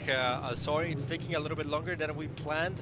I promise you, the very first meeting of today, 250cc category, went really fast without the accident we actually had where two riders got injured, unfortunately. The whole 26 heats went by in just 2 hours time, but it was a little cooler in the morning. And please keep in mind that the roof over the stadium is creating a little bit of a greenhouse effect, that it makes it even hotter here at Mota Arena in Torun. But we are ready after heavy watering of the track to heat number 13. We'll see here from Germany, Marlon Hegner, who's shown us today that he's capable of a lot. Same with Alex Acuna. He's in the blue helmet on gate number 2, but currently sitting at almost the top of the table, pretty high. Theo Bergqvist, he's in white, and Szymon Bajdur, who's capable of winning 2 heats, but then he came last in the 3rd series. A pretty interesting roster for heat number 13. We're looking to get some action right now.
Marlon Hegner wins for the 3rd time here today in his 4th start. That is definitely a great performance from the German. And you gotta say that Alex Acuna, the Argentinian, is pretty consistent with his scoring. 4th start of the day, and the 4th time he scored 2 points in a heat, yet without a win, but that might change in a few heats time. He's sitting on 8 points right now, pretty good score from the Argentinian. And then quite unexpectedly, Theo Bergqvist, who had 7 points before the race, has not changed it at all, as he did not score anything in heat 13. Szymon Bajdur gets 1 point, a good score from the 16-year-old. Congratulations to all of them. Looks like they all might make it to the top 8. We'll see about that in a few minutes time. But right now we're getting ready to heat number 14. No rider in blue helmet. The gate number 2 will remain empty at the start, but we will see on the inside gate, on gate number 1, Luis Rumke from Germany. He has scored 4 points so far, so he's probably fighting for improving his position ahead of the last start of the day right now. And then in blue helmet right now on our screen, Richard Fuzleshi, who has had some problems in his last performance, last start, but we are now seeing huge problems of Alex Martin from the United States. He just needed his bike restarted. Luckily, he will make it on time to the tapes with a little bit of help from the start marshal.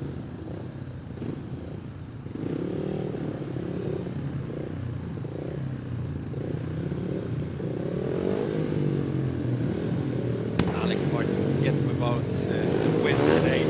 4 points in 3 starts. Let's see what he can do with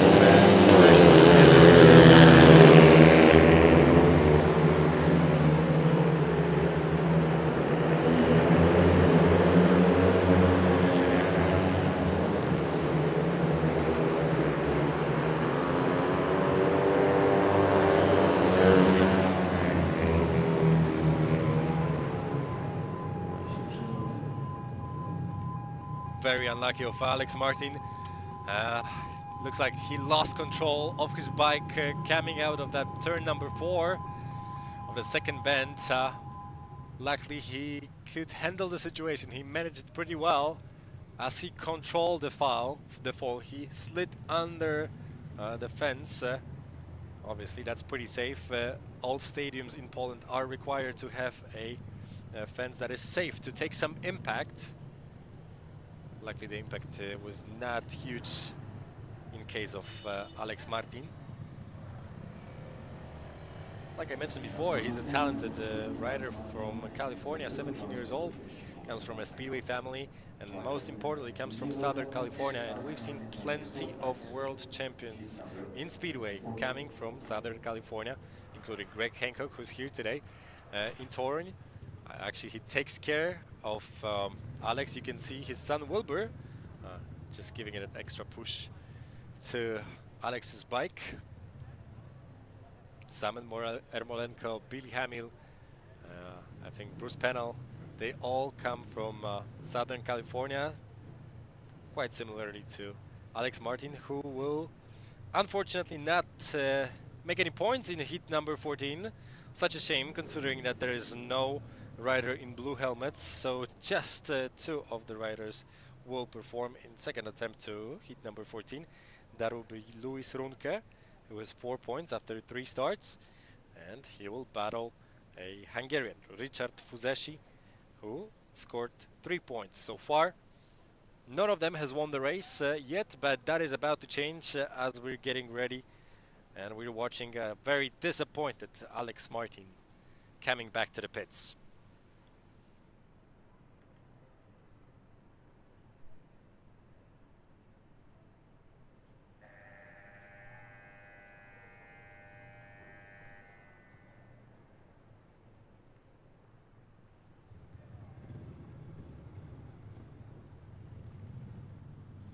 Once again, we're watching the replays of Alex's fall. Looks like he had it under control. Obviously, the impact and getting hit by your own bike is not easy. Definitely not a pleasure moment, but looks like Alex could handle it.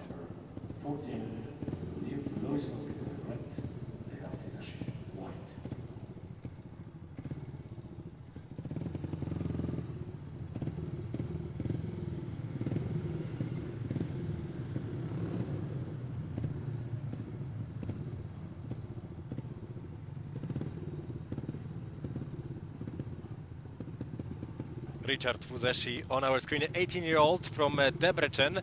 This is a city in Hungary with great speedway traditions and obviously a great track. We see some international tournaments there. For example, Speedway European Championship qualifiers taking place in Debrecen. So far, Richard has not scored well yet, but that might change right now as he will battle Luis Runke from Germany for their first win of the day.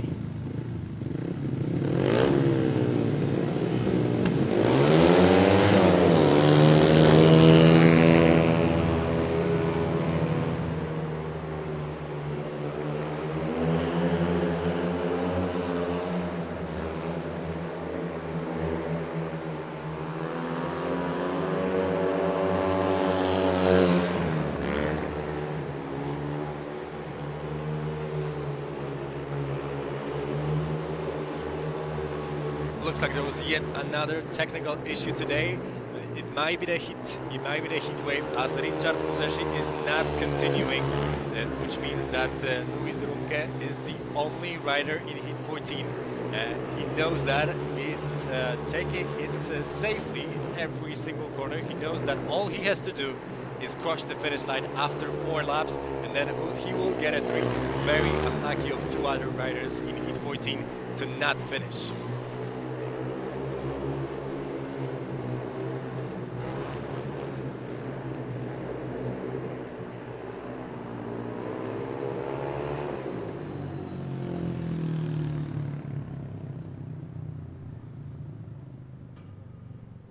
Jeden zawodnik ukończył się 14.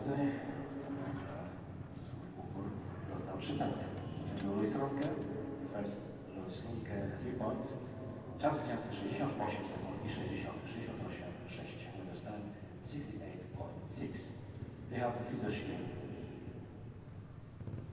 Problems of engine. We see Fuzeshi in white having difficulties here right off the tapes. Very unlucky of him, but Luis Runke got his first win of the day. Congrats to him. He now has 7 points total. That's a pretty good score after 4 appearances, but it is worth mentioning that the track has changed substantially comparing to the earlier competition that we held today here with 250cc, as the times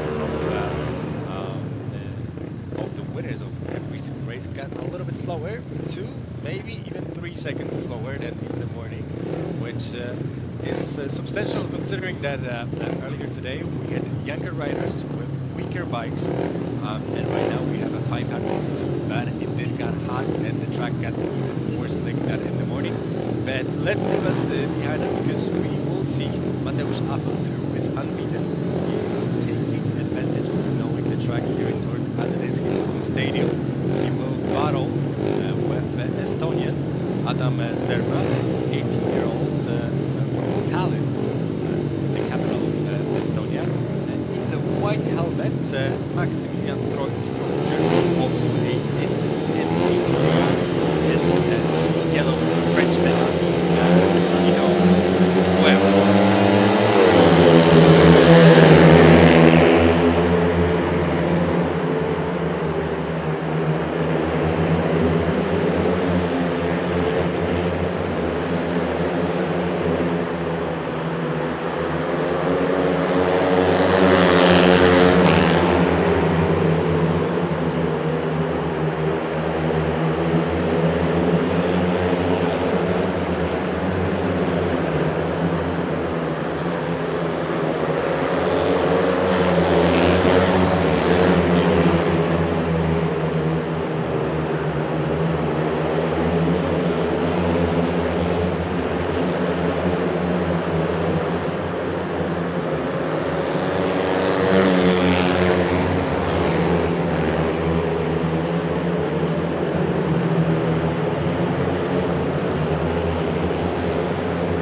Mateusz Affelt remains unbeaten after 4 starts. You could tell that he's pretty confident on the bike, and you could tell that he looked back on the 4th lap right before the finish line. I don't think he was concerned with anyone trying to charge and win the race. He was pretty comfortable and safe, but he wanted to make sure that he's fast enough to gain some lead. Oh, you can tell that right now.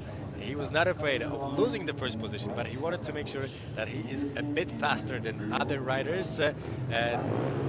Tino Pueu, congrats to him. He scored 2 points after a crash, after a fall in his first start. He is actually making his way to the top right now, as he already scored 6 points with 2 from heat 15, 1 point for Adam Serma, and I think that the German rider Maximilian Treut, actually after the fall in his first heat, when he had, you guys remember that the fall at the very start, he might be not feeling that well, as he was not continuing the race when he realized that it was the 4th lap and he has no chance of scoring points. That was already in heat 15. Now we're looking at the 3 guys that will partake in heat number 16. Oskar Hurish, great performance from the pole here today. He is now on grid number 1 when it comes to his right-hand side. Nicolas Eisler from Denmark had 2 failures at the beginning of the competition, and the Danish rider is definitely looking to improve his situation. And one last rider in 16, and number 15, that is Carl Johannes, another Estonian in yellow.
we're looking at the situation with Karl Johannes Latik.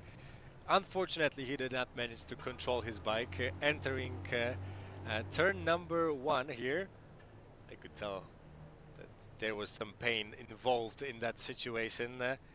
Such a shame for Estonian, as he was in the 3rd place, of course, but he would have scored 1 point had he finished the race. And now we're gonna see a competition between Oskar Hurus and Nikolai Hazelberg one more time. The Danes rider looked fantastic in the first attempt to hit 16.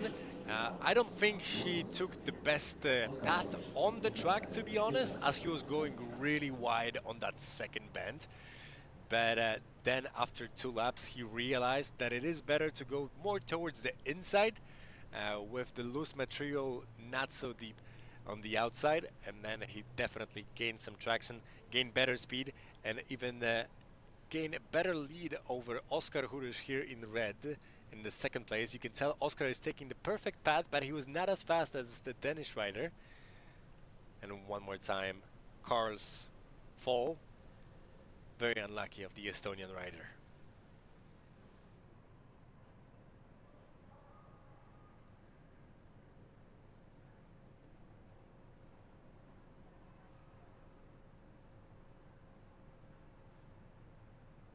Like I mentioned before, I spoke with the families, the mechanics and the riders of Estonian riders here at Speedway Ekstraliga Camp, and what they mostly complained about, or the only thing they complained about, was the heat. And I'm pretty sure they struggle with finding the right setup. That's why they might be a little slower comparing to other guys that are used with temperatures as such in touring today. Obviously they race in Estonia in cooler conditions, so it's a completely different bike setup, but they're doing just fine, and it's a pleasure to watch them. Regardless, Oskar Hurus and Nikolai Hazelberg one more time in hit 17.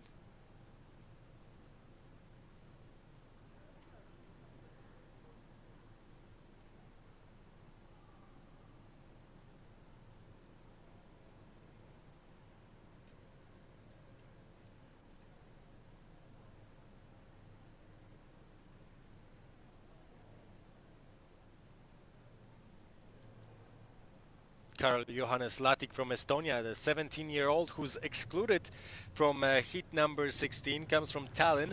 He started racing 9-10 years ago, so quite a lot of experience of racing a speedway bike on his account. But let's take into account that every speedway track is different. It is different in Poland, when tracks usually get a little bit slicker comparing to Scandinavia. It is also a little bit longer comparing to countries like the United States or Estonia, but it is shorter than some other tracks in some other parts of the world. So it is definitely a unique experience of riders here at Speedway Ekstraliga Camp to get to know one of the most famous, one of the most attractive, one of the most beautiful stadiums and track here in Poland. One more time, 8:16, Oskar Hurus in the red, who did not look as good as before in his previous starts, competing with Nikolai Hazelberg, who was doing perfectly fine. There was a mistake before the stop.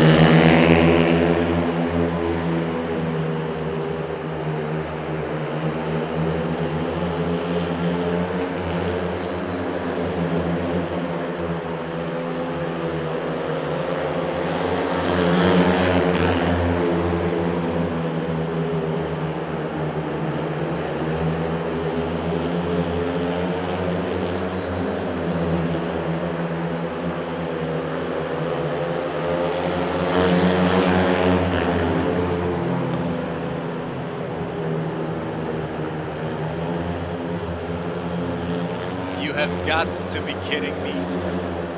This is happening for 3rd time today for Niklas Hazelberg. 2nd time when he was in the lead. He has some technical issues and he's losing his 1st position due to mechanical failure. He is now trying to continue. He will not be overlapped by Oskar Hurus, as Oskar will finish the race, the heat 16 right now, which means that Nikolai has a chance of finishing the race and getting 2 points if he runs for 318 meters. That is how long one lap here at Motor Arena is. Please consider it is over 30 degrees Celsius, more than 90 degrees Fahrenheit at the moment here in Torun, and he's gonna make that run because that is showing you the true ambition of a young rider for Nicolas Hazelberg from Dania. He is gonna get those 2 points. Hopefully that will not affect his health and riding style later on, as this is really exhausting. He is now getting some small applause from the stands and from the staff here at Motor Arena. He's luckily in the shade right now, but he is going to make it. Please consider that the bike, the Speedway bike, is 77 kilograms. That is really heavy. It will be difficult to run in all that equipment, in all that gear without the bike itself. But he is running to make those 2 points. That will give him 5-point totals, but that does not change the fact that he had 3 technical issues. That is just devastating for a young Danish rider. But congratulations and a round of applause to him as he is finishing heat number 16 all by his own with 318 meters that he crossed by running with the bike. Uczyliśmy 4. serię startów. Zwyciężył wyścigu 16 Oskar Kurysz. Skorzystał na wyjęcie sprzętu Nicolas Hazelberga, który dobiegł do mety i 2 punkty zdobył. Oskar Kurysz the first, 3 points, Nicolas Hazelberg. Let me look at the scoring table. Oskar Hurish, due to that win in Heat 16, is currently sitting pretty high on the scoring table, as he has 11 points after 4 starts. That is really good performance from Oskar Hurish. But we did see, and we do have to give it to Hazelberg, that he would have been first had he finished the race. He only scores 2 points, which means that he actually has 4 points in the 2 heats that he finished. The other 2 he did not manage to finish, unfortunately. That was heat 16. We're gonna see the general standings in the moment as we're watching some track maintenance right now. You can also see Nicolas being transported with his bike by the technical staff towards the pits. Luckily for him, hopefully he'll get some rest and spend some time in the shade drinking some water. It is very important to stay hydrated here in Torun today. And we're seeing the general standings after 4 series of starts. Mateusz Affelt unbeaten with 12. Oskar Hurish with that 3-pointer in heat number 16, sitting on the 2nd place with 11 points. A good result from the German Hegner, also with 10 points.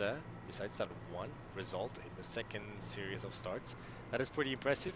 Pretty impressive from the Argentina, Alex Acuna, with 8 points without a win, but sitting pretty high in the table. And you're seeing the lower part of the scoring table. That does not mean that it won't change for the rest of the evening. All of the riders will have 1 more opportunity to start here in this qualifying session. And then after that, we should be starting another qualifying session for 12 riders in the 500cc category. Amongst both of those groups, top 8 qualify for the knock-off stage tomorrow for tomorrow's golden final. The rest will qualify for the silver final, and we'll be right back here at Motor Arena with some action in the last series of starts in the 500cc category with qualifying 1 group.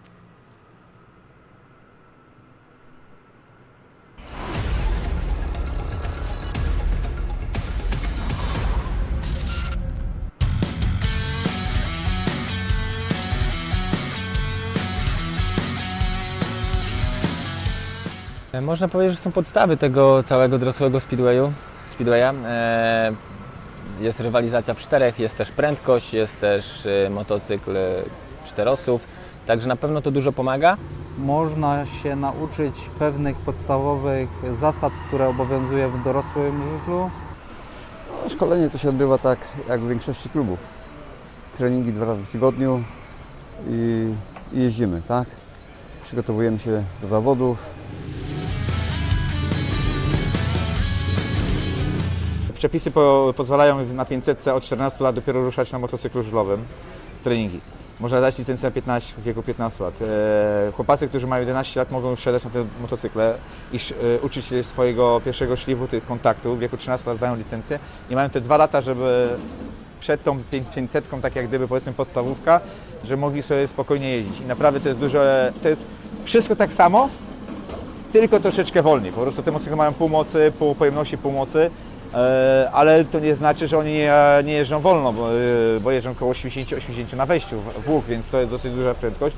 Ale naprawdę już przy tych iluś tam okrążeniach wszystko nabierają takiej super umiejętności, że wchodzą na tą 500, zdają licencję i na spokojnie sobie mogą w tych zawodach wystartować. Efekty widać na przykład jak jeździmy na turnieje, że można powiedzieć, że w każdym turnieju jakiś z naszych wychowanków stoi na podium.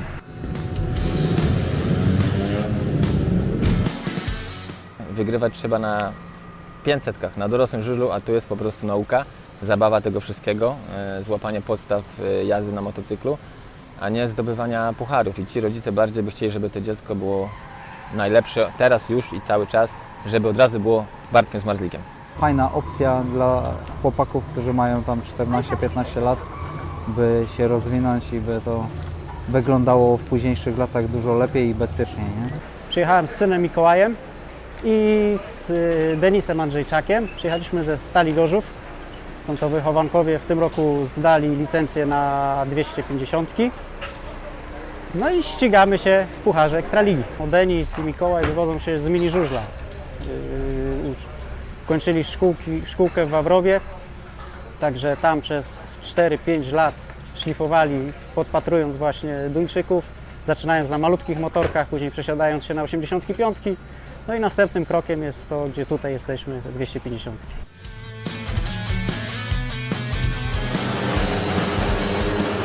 Jest to bardzo dobre, że ci młodzi chłopcy mogą wcześniej rozpoczynać jazdę na motocyklu żużlowym.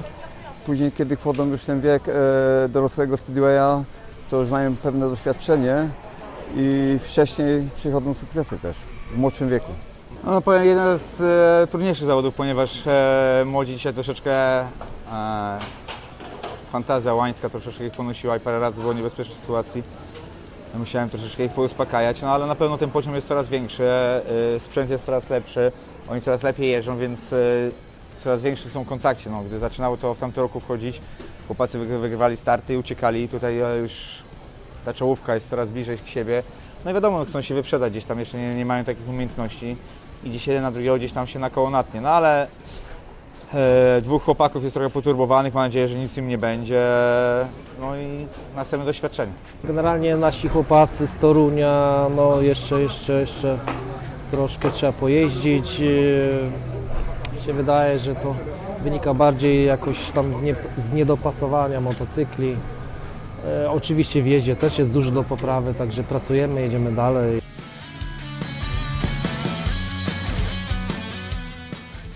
Z moich obserwacji muszę dobrać do danego zawodnika dane przełożenie. Tu bardzo dużo znaczy waga zawodników, bo 250 wiadomo to jest mniejsza pojemność i waga zawodnika jest bardzo ważna, nie? Bo czym lżejszy zawodnik, mniejszy, tym ma większą przewagę. Nie? Chłopak Miller na przykład, który waży 37 kg, a Janek Przanowski, który waży na przykład 62 kg. Nie? I to muszą być całkiem dwa inne motocykle, nie? Na tego zawodnika i na tego. Całkiem inne przełożenia, inne dysze, zapłony i tym podobne.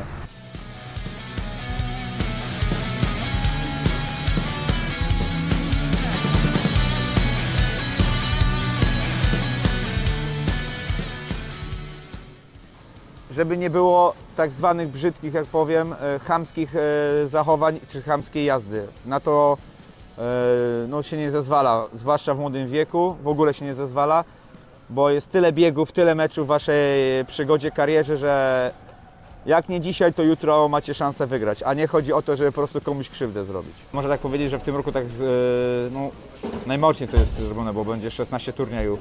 Najpierw mamy turnieje indywidualne, później przez to, że coraz więcej chłopaków jest, będziemy robić turnieje drużynowe.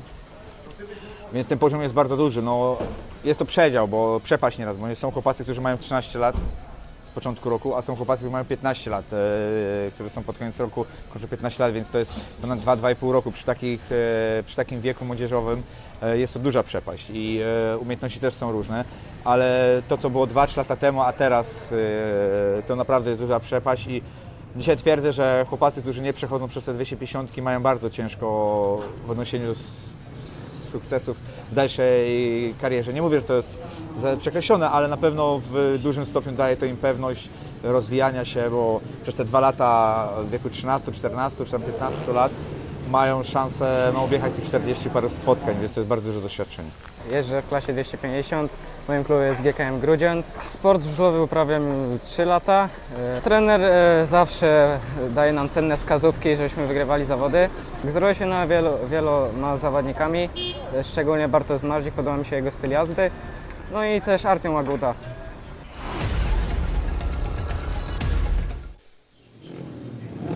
I'm sure you recognize the stadium, that's obviously Motor Arena in Torun, but that was a video from 250cc Cup that is part of Ekstraliga's youth development program here in Poland for Polish riders of Polish teams.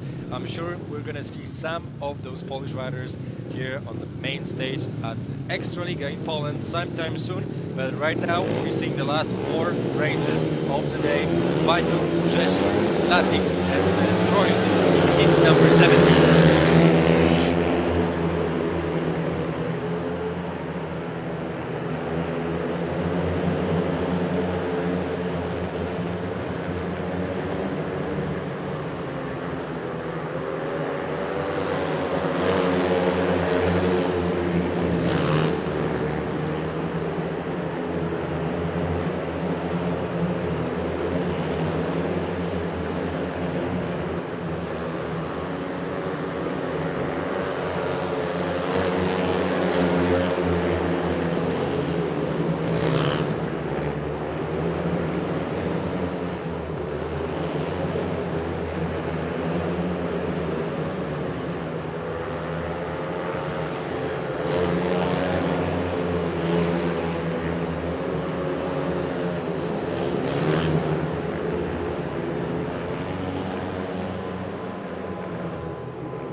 We had to stop heat number 17 as we had seen the fall of Karl Johannes Latik from Estonia. A 17-year-old has definitely struggled with that first bend here in Torun today.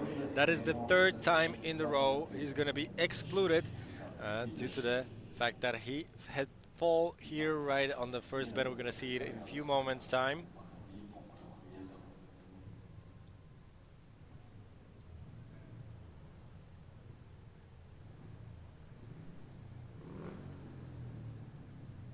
Lucky for Furzesik and Troilde that they have avoided Latik in that first bend.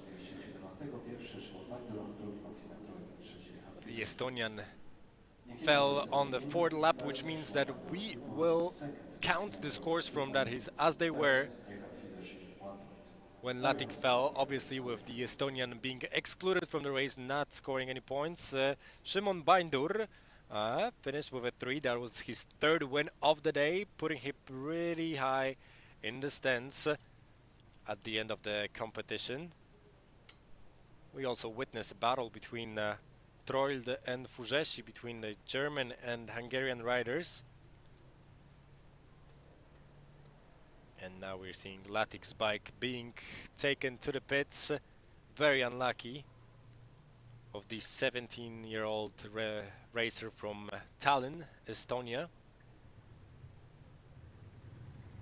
Looks like he lost traction and lost control of the bike in that first turn.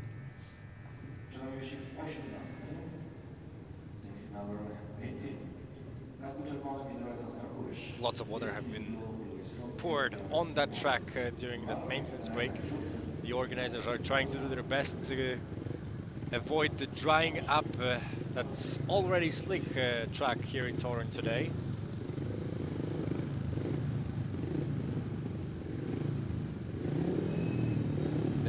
And that might have had an impact on Latik's performance. He looked pretty well.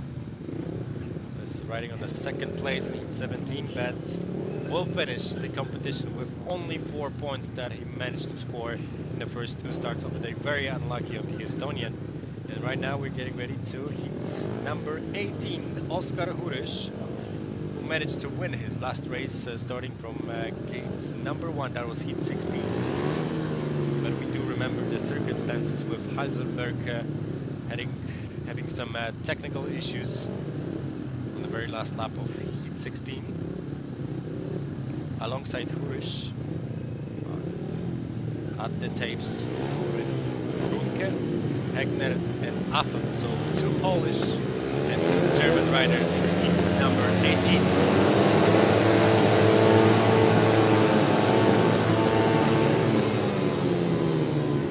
Looks like the tapes didn't go off. That could be the issue. All of the riders were absolutely ready. The start marshal just communicating with the referee of the competition, making sure that the tapes will go off next time. I'm pretty sure we'll have another attempt, or maybe 2, to make sure that the tapes will go off. And everything seems fine.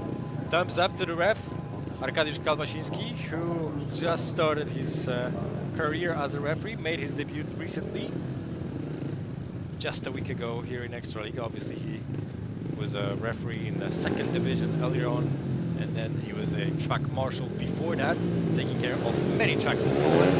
We're ready to Heat 18 one more time. And Affel.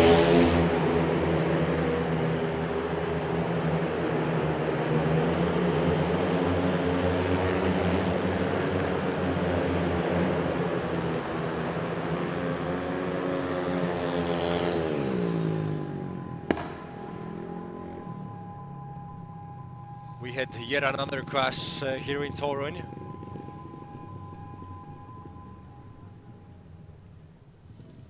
Marlon Hegner is now attending Oskar Huriš, who's laying down on his belly. The mechanics are there, the medical staff is there. Oskar is taking time. Let's all hope and keep our fingers crossed that nothing serious happened to Polish rider. And we have referee's decision. Marlon Hegner, the rider in white, will be excluded from heat number 18. Oskar Huriš was in the front, riding on the outside, and seems like the German rider had a little bit of issues here, controlling the bike, hit Oskar. Oh, that was very unpleasant. He got hit by the bikes, both of them actually.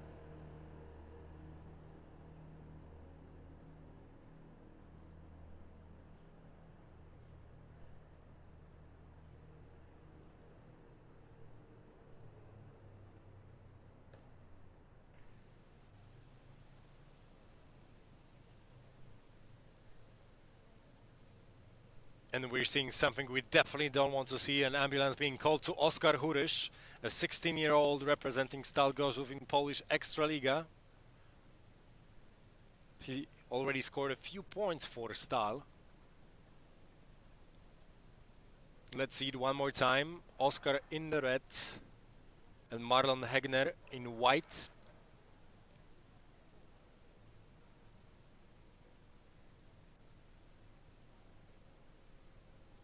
Looks like Oscar was first hit in the chest and then in his head.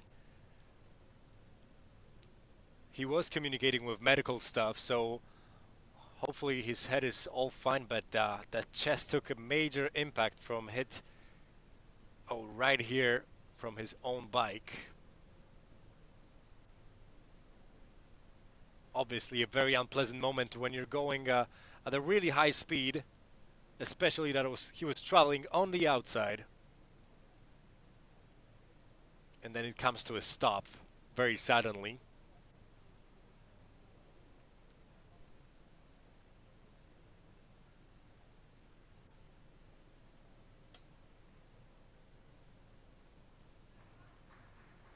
We're seeing Oscar right now. Probably he's a little bit shocked of what have happened. He's been racing for the last 3 years on speedway bikes. Started in Gniezno, Poland. That's where he comes from. He switched to 500cc just 2 years ago.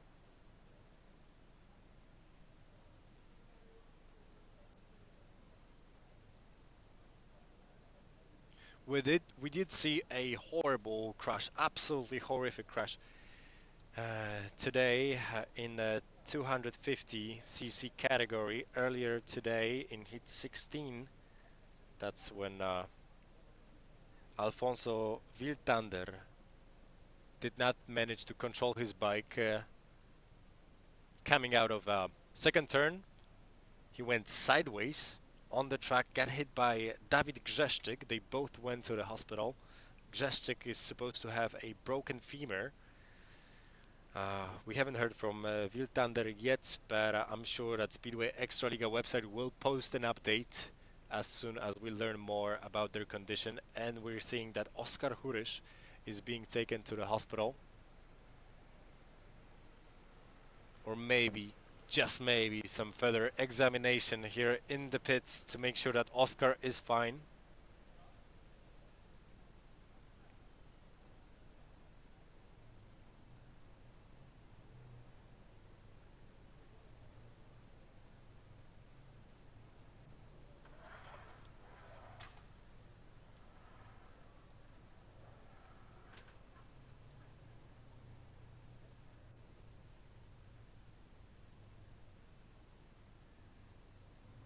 We could tell Marlon Hegner was apologizing right after he got off the track. He went to check on Oskar Hurysz, a 17-year-old German rider, has actually quite extensive history of racing on bikes. 14 years, that is. He started when he was just 3 years old, but that experience did not mean much here in the second bend at Motor Arena, because he lost control of his own bike.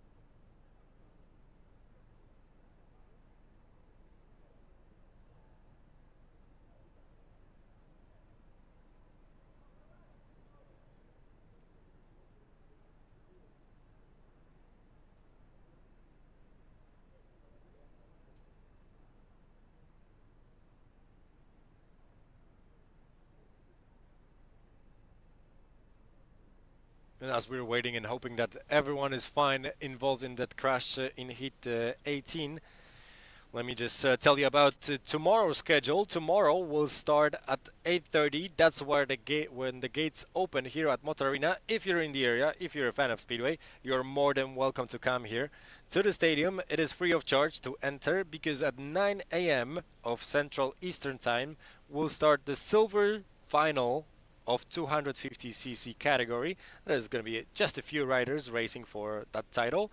And then an hour later, we'll start the final for 125cc category. Unfortunately, it will not be broadcasted here on our YouTube channel as it is taking place on another track, obviously a smaller track close to the main stadium here at Moto Arena. At 10:30, we'll start the main tournament of 250cc category.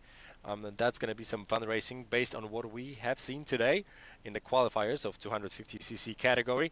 And then at 1:30 p.m. we'll start the silver final of 500cc, so some of the guys that you're seeing right now.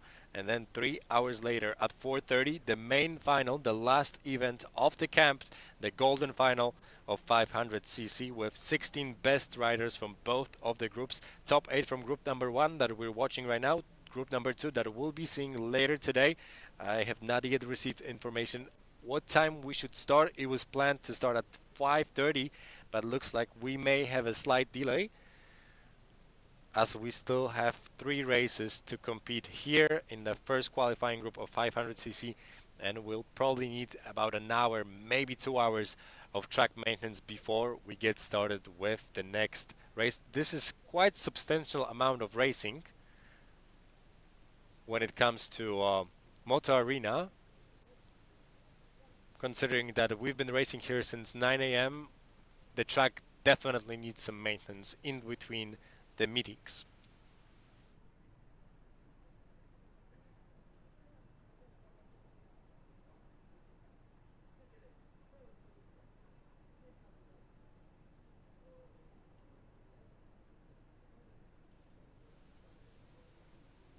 We're seeing Alex Martin getting ready for his next performance. That is going to be in heat number 20.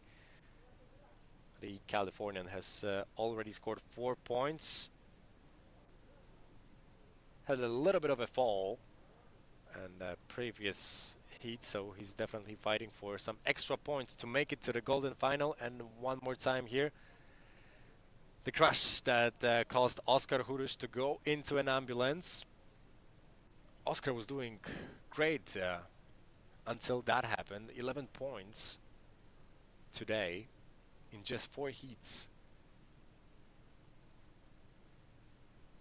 But that definitely looked nasty.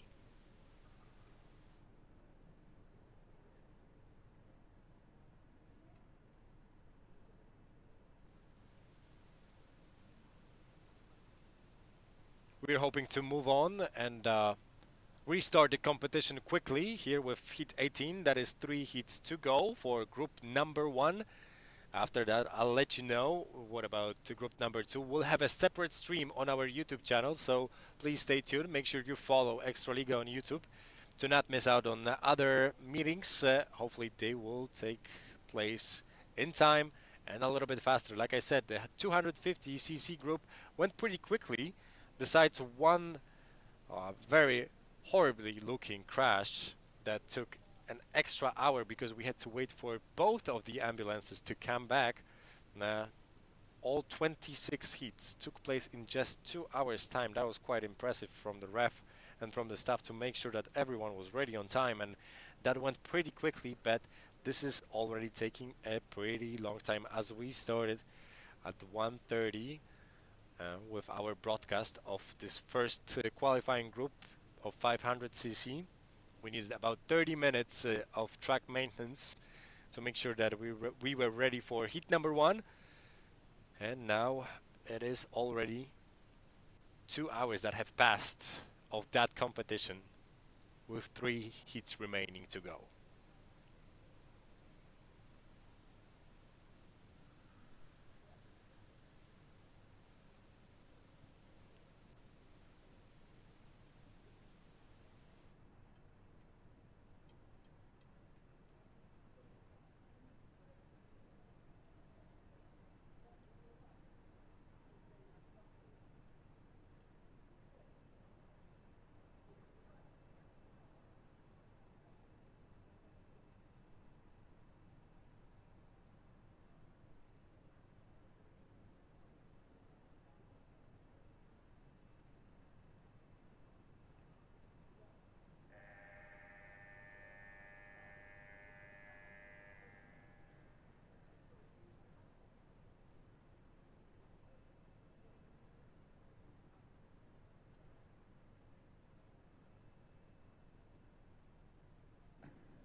we're getting ready to the restart of heat number 18.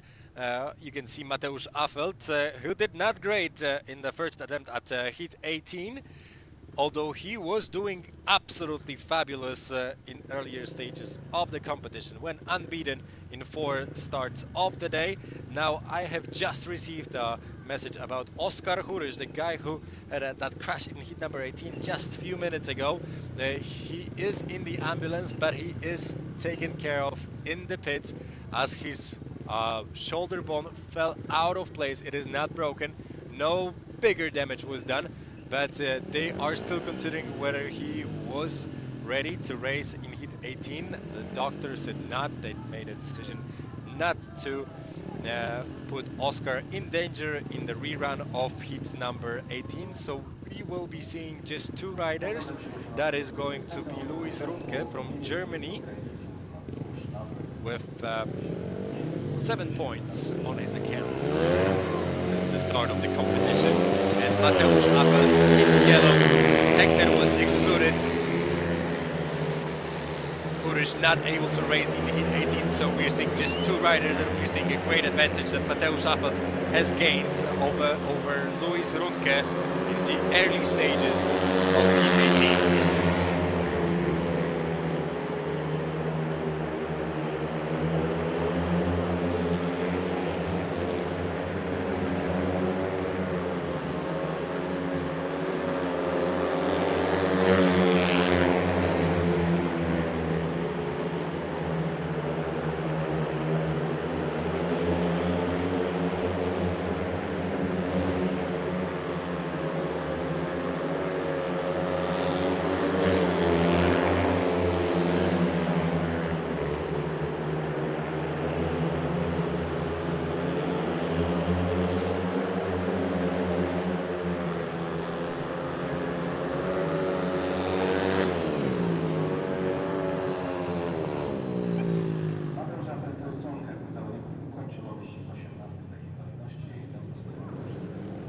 Absolutely magnificent of Mateusz Affelt. We can see his joy right now as he finished the qualifiers with unbeaten status, 15 points on his account.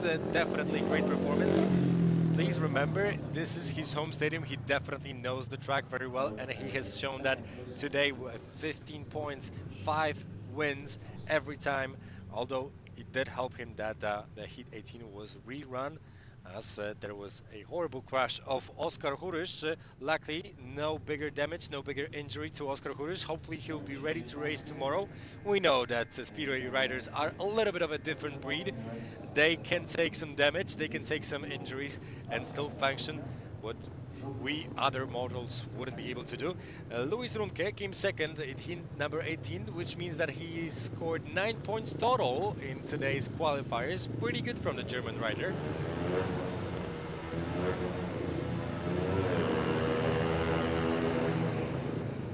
And we'll see how it places him in the final table sheet at the end of the competition. 2 more races to go, with Adam Serma from Estonia right now on our screens in the red helmet, going off gate number 1. The Argentinian Alex Acuna. Looks like he's taking some time to rethink some stuff, maybe relax a little bit before the heat. He's doing great so far, 8 points in 4 starts. That is pretty impressive considering some of the battles that he took here at Motor Arena today. Great riding style, but yet without a win in today's competition, so that might be a good chance to win. And no one on gate number 3. This is remaining empty, and the yellow Hazelberg, most unlucky guy today, Torres.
Nikolaj Heisenberg finally gets his first win of the day. He was pretty close, he came pretty close to winning 2 of them before, but technical issues stopped him from that. He managed to get 2 points in the last heat. You guys remember that when he ran all lap through all 320 meters to finish, get those 2 points. This might be crucial for him as he is getting 3 points in his last performance today, which means that he will finish with 7 points. That may take him to the golden final. We've seen him that he's capable of performing well, although he did have a lot of issues. 3 technical issues here in 5 starts. That is definitely a lot, but he gets 7 points at the end, so not too bad from the Danish rider. And then Alex Acuna, all the way from Argentina, very consistent today, 10 points, 5 starts with 2 points each. Never won a race, but definitely left a good impression here at Motor Arena on day 1 of competing. This is day 3 of the camp. This is the first day that riders are competing against one another.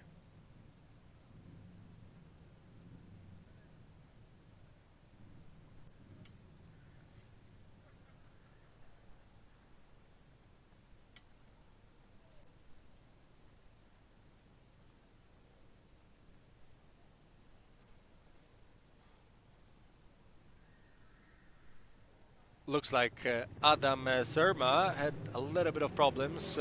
He fell off his bike after the finish line, so that 1 point from hit number 19 will still count, which means that the Estonian rider will finish with 5 points. We're going to find out shortly if that takes him to the golden final, whether or to the silver final. And that's in about 2 minutes time as we are getting ready to the last heat of this competition of qualifying group number 1 with 3 riders at the tapes. Alex Martin in white, definitely trying to get his first win of the day. Tino Bouin, the Frenchman, in red. He has already won 1 heat today and he's looking good in that second part of the competition. The Frenchman in the red helmet, and between them in blue helmet number 14, that's Theo Bergqvist with 7 points, but he scored nothing in the 4th series of the start, so he's definitely looking to improve. He will get a point if he finishes that race, as we only have 3 riders in the last heat of this qualifying session.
Alex Martin really happy about that win in heat number 20. That is his first win of the day, which means that the Californian rider has 7 points total after 5 races. Pretty good score from Alex, although he did hope for more, I'm sure.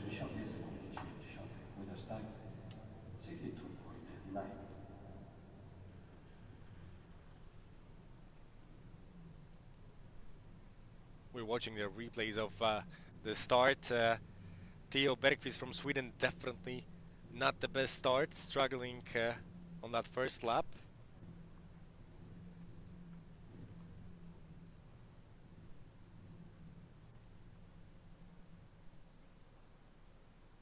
And right now we should see general standings right after the classification of heat 20.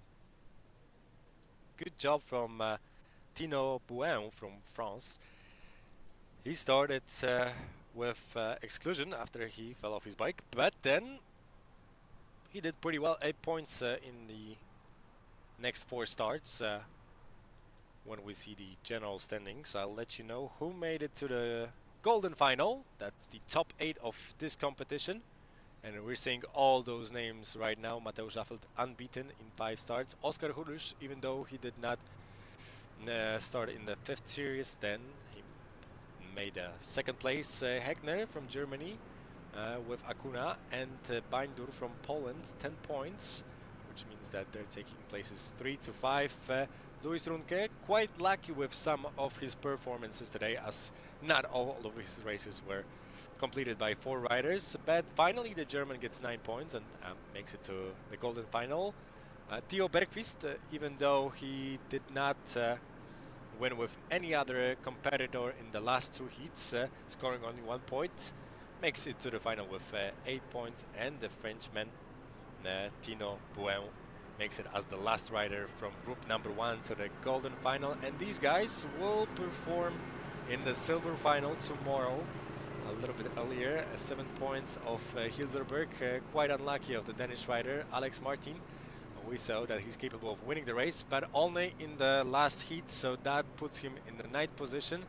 When it comes to the Estonian Adam Serma, 5 points, same as German Troild Latik with 3 falls at the end of his performance today.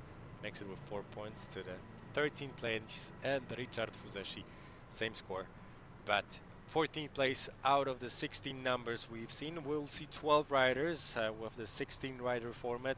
Shun, I'll let you know in a few moments time what time we're planning to start the 2nd qualifying group of 500cc today.